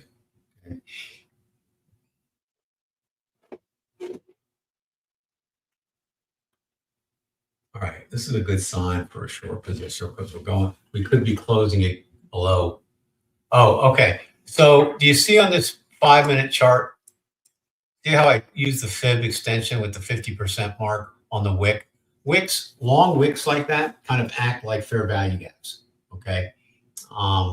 So they can be, the consequence encroachment, which is the middle of the wick.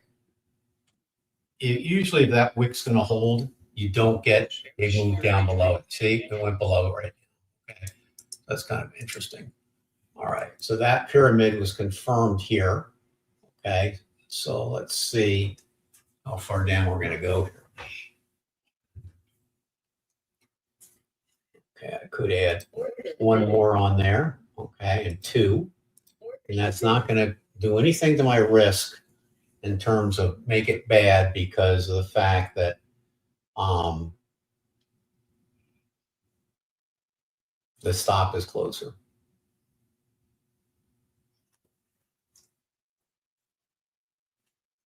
I'd like to see it push down further. We may not get it. So we'll see how this goes.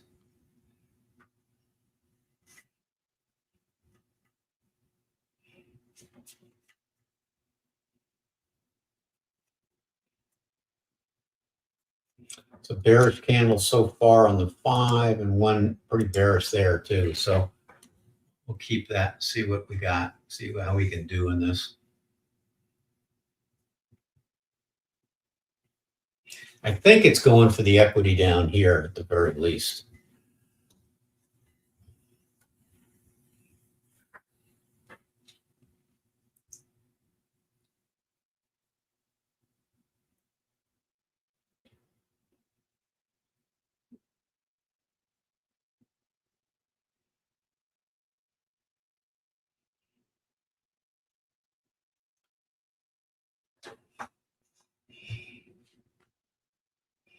So I got 2 contracts on. Let's put that right at the order block right there.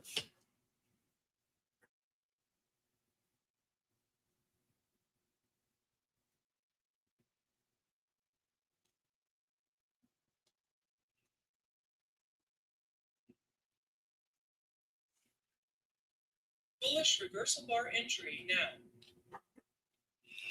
Okay, it's very possible we could move up, get stopped out. It gets to consequence encroachment on this fair value gap and sells off again. That's very possible. But with 2 contracts, I don't want to give it any more room than that.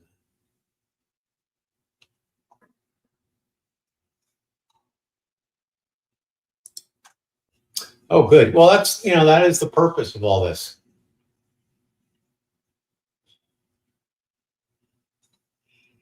And some things you'll like I do, and some things you won't. So you kind of, take what makes sense to you and develop your own approach.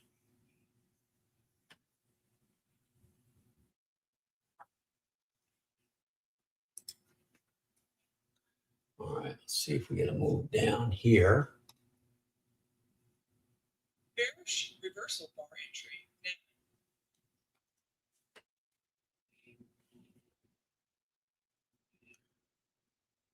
Now, anybody that went long on this trade up here, where are their stops? They're under here, right? So that's kind of interesting. Let's also do an Al Brooks measured move here. Put this price bar here to here, puts it way in here, okay? So,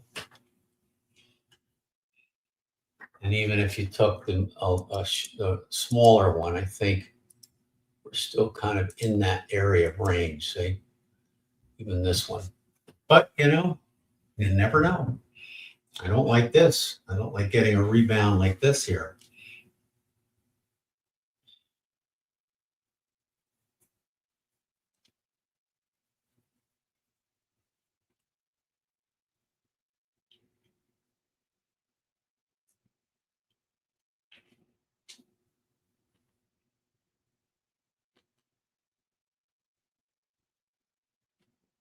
The neat thing about trading like this is you're learning a skill. Skills take time. And even, I'm learning every day. Okay. So the neat thing is sometimes when you depend on certain types of trading, it becomes very mechanical and there's no skill except for the mechanical part of the trade. So it's a little different. Okay. Like I do Orby breakouts sometimes, and Orby breakouts are very mechanical. And that can be good, but this is kind of more of a skill. But you have to really do it for a while because you can get yourself all twisted and turned. Market can confuse you pretty quickly.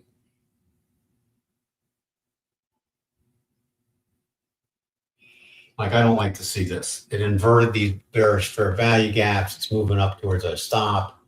I'm not liking that at all. That's not what I would really expect.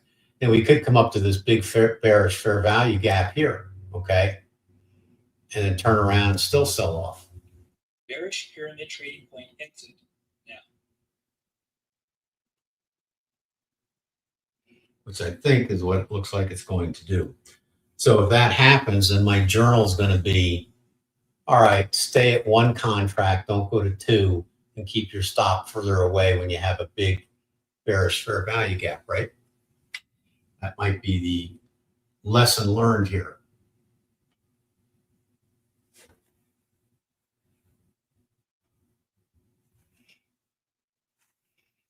Oh, all right. Yeah. So yeah, the orbs are interesting. Okay. The only problem with the orbs is, the risk can be quite great on some of these 20-minute, 15-minute orbs on the NASDAQ.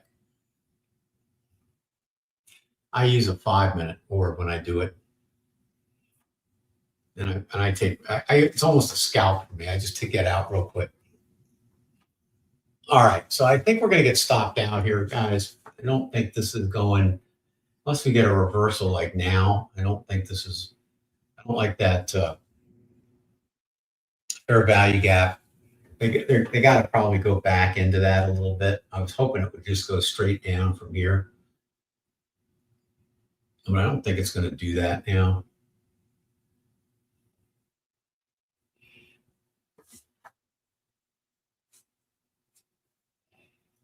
Yeah, gold is good for the Asian market.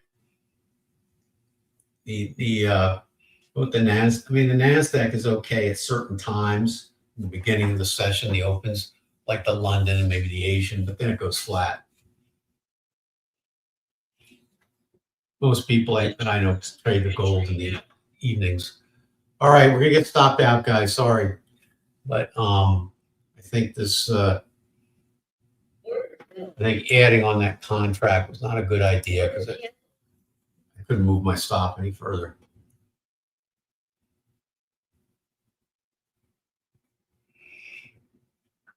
We still could sell off here because we still could go up to here and come back down. But that's all I'm going to do today. All right, 2 losses and I'm done.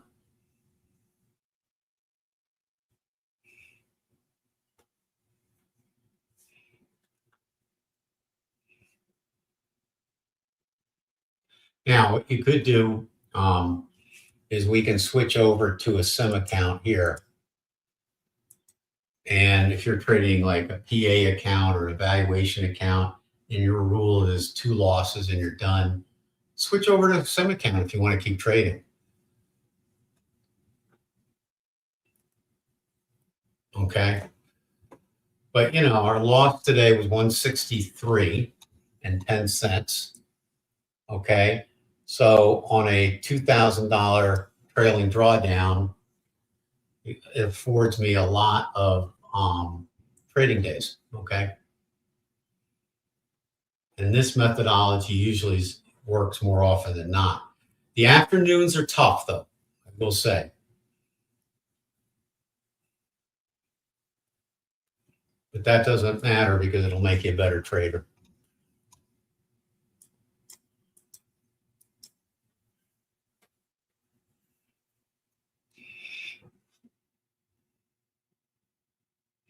Be interesting to see how far this goes up. So if we, maybe we'll take one more trade, but we'll do it in a quote unquote sim account, even though the other one was a sim account too. We'll still, what you want to do is when you're trading in a sim account or whatever, okay, that doesn't have live funds in it, treat it as if it does. Take it seriously.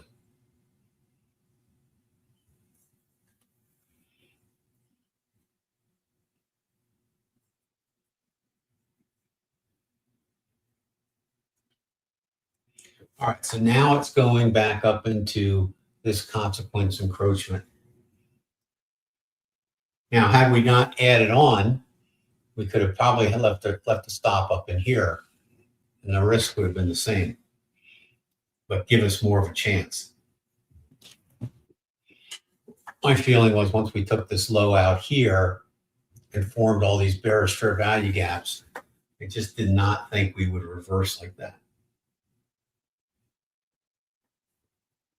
So that was my thought process on that.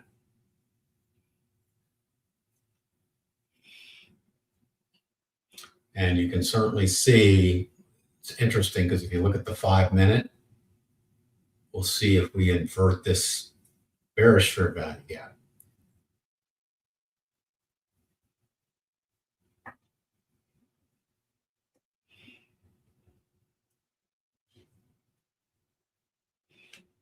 Or not.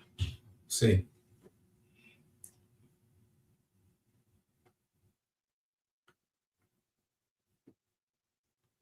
And then you got to decide what is best for you, because you may not have wanted to short this at all and left a short area up into this fair value gap only.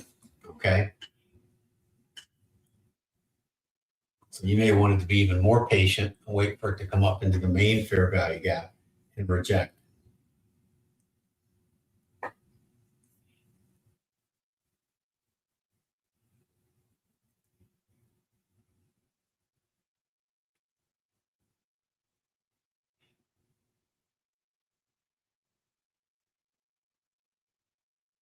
But journal it, and then you'll get an idea, because a lot of times too, the reason I went short is a lot of times, as long as we know somewhat into it, it will take this low out and then revert and come back like it did now and go back down again. So I was hoping to get that move down below the low at least that it formed earlier in the session at 2 o'clock. Now, another interesting thing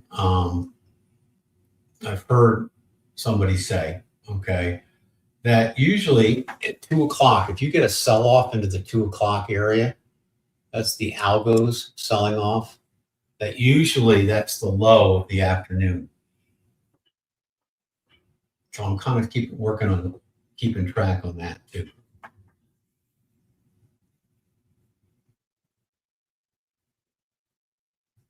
Well, this is a good question. All right. There's a lot more noise on the 1 minute, but the idea is that if something either gets disrespected or you get some type of order flow taken out on the 15-minute time frame and the 5-minute time frame, you can get better, more precise entries by going to the 1 minute.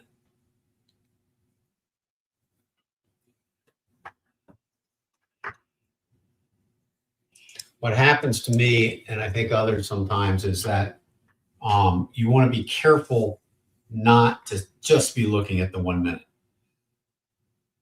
You got to be always looking at the higher time frames, because sometimes you're in the weeds and you can't see the trees, so to speak.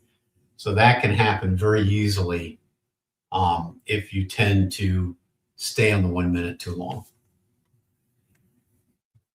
or use it as your primary, I guess, reason for doing stuff.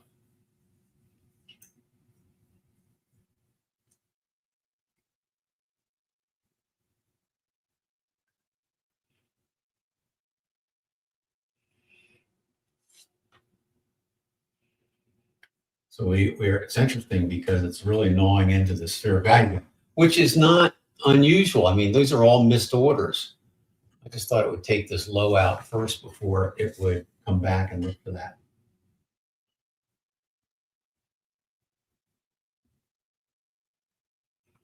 One big thing too is disrespecting this bullish fair value gap here. When prices came down here, I think that's when I added on. I'm not sure, but I think I did it down here because of that. Usually when that happens, then it goes and takes the bottom out, but it didn't happen today.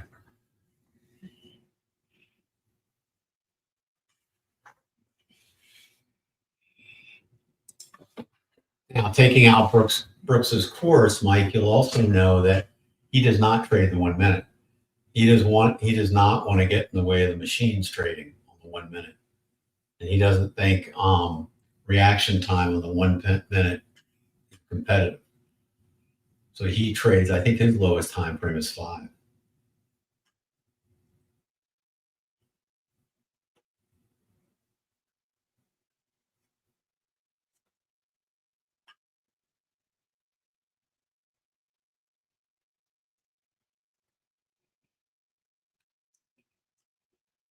I think the other thing that makes Friday a little more difficult in the afternoon is because, you know, you're getting ready for a weekend.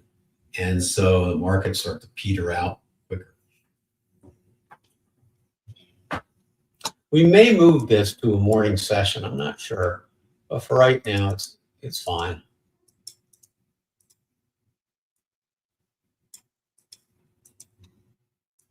It's unusual, though, we didn't go to the midnight open. We still may in the latter part of the day, but I haven't done it so far.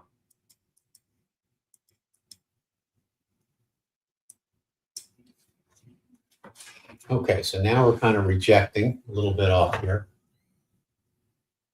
So when you reject off these fair value gaps, you want to see a brand new bearish fair value gaps in the candles that reject on the lower time frame. Take a look at the 15. See, that's pretty bullish on the 15. That's a bullish candle right there. And if you go to the 60, that's, you know, probably going to end up somewhere just in between here. All right, well, I think that's going to do it today. Okay, I reached my 2 limit. So I think that's pretty much it. I agree. The other thing too, which is difficult with Al, you know, he counts all the candles and things of that nature. And, you know, the ABC corrections are, I like to see them a little bit more defined than sometimes just a candle count. Bearish reversal bar exit now.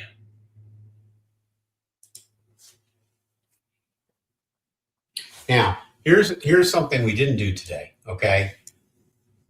You can use the higher time frames, like the 15-minute, and don't do any trading in here. Remember, we talked about that too. You know, wait until this range or this range is broken, okay? Which means you're going to sit on your hands a long time, and then when these ranges get broken, then you drop down to the 5 and the 1 minute and look for entries, you know, in the opposite direction of the break. That's basically what you're doing. But, you know, in a 2-hour session, we got to, you know, I want to do something in terms of trading, or else we'd be just sitting on our hands all afternoon. So here we're getting a little rejection off that. So it'll be interesting to see. You can watch it on your own and see if we do end up going down to the midnight open later in the afternoon. Okay. All right. Hey, my pleasure. Thanks for coming in. Okay. And if you want to do the coaching, talk to Jean about that. Okay. She handles all that. But appreciate you being here. And in terms of the software, I will I'll grab your information. I'll send you a link. Okay. So you can read more about it. Let me see if I have it now. Then you can just have it. Give me a second. Okay. Oh, yeah, I do. I have it right here. Okay.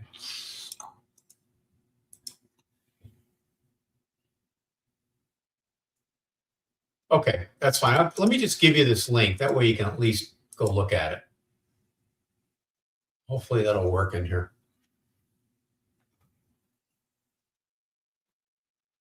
Okay, there you go. All right, so why outside parts of the break? Because that's where the stops are, the liquidity. So the market hunts for these liquidity areas, and then usually the smart money will take the opposite side of the trade. So if everybody's stop, let's say you're short here, then these are all buy stops, right, up here. So they'll buy them, okay, and then usually put the market in the opposite direction, okay? All right, you got the link? Go ahead and copy it before I close the room here. Oh, thank you. DDB 9820. Thank you for coming.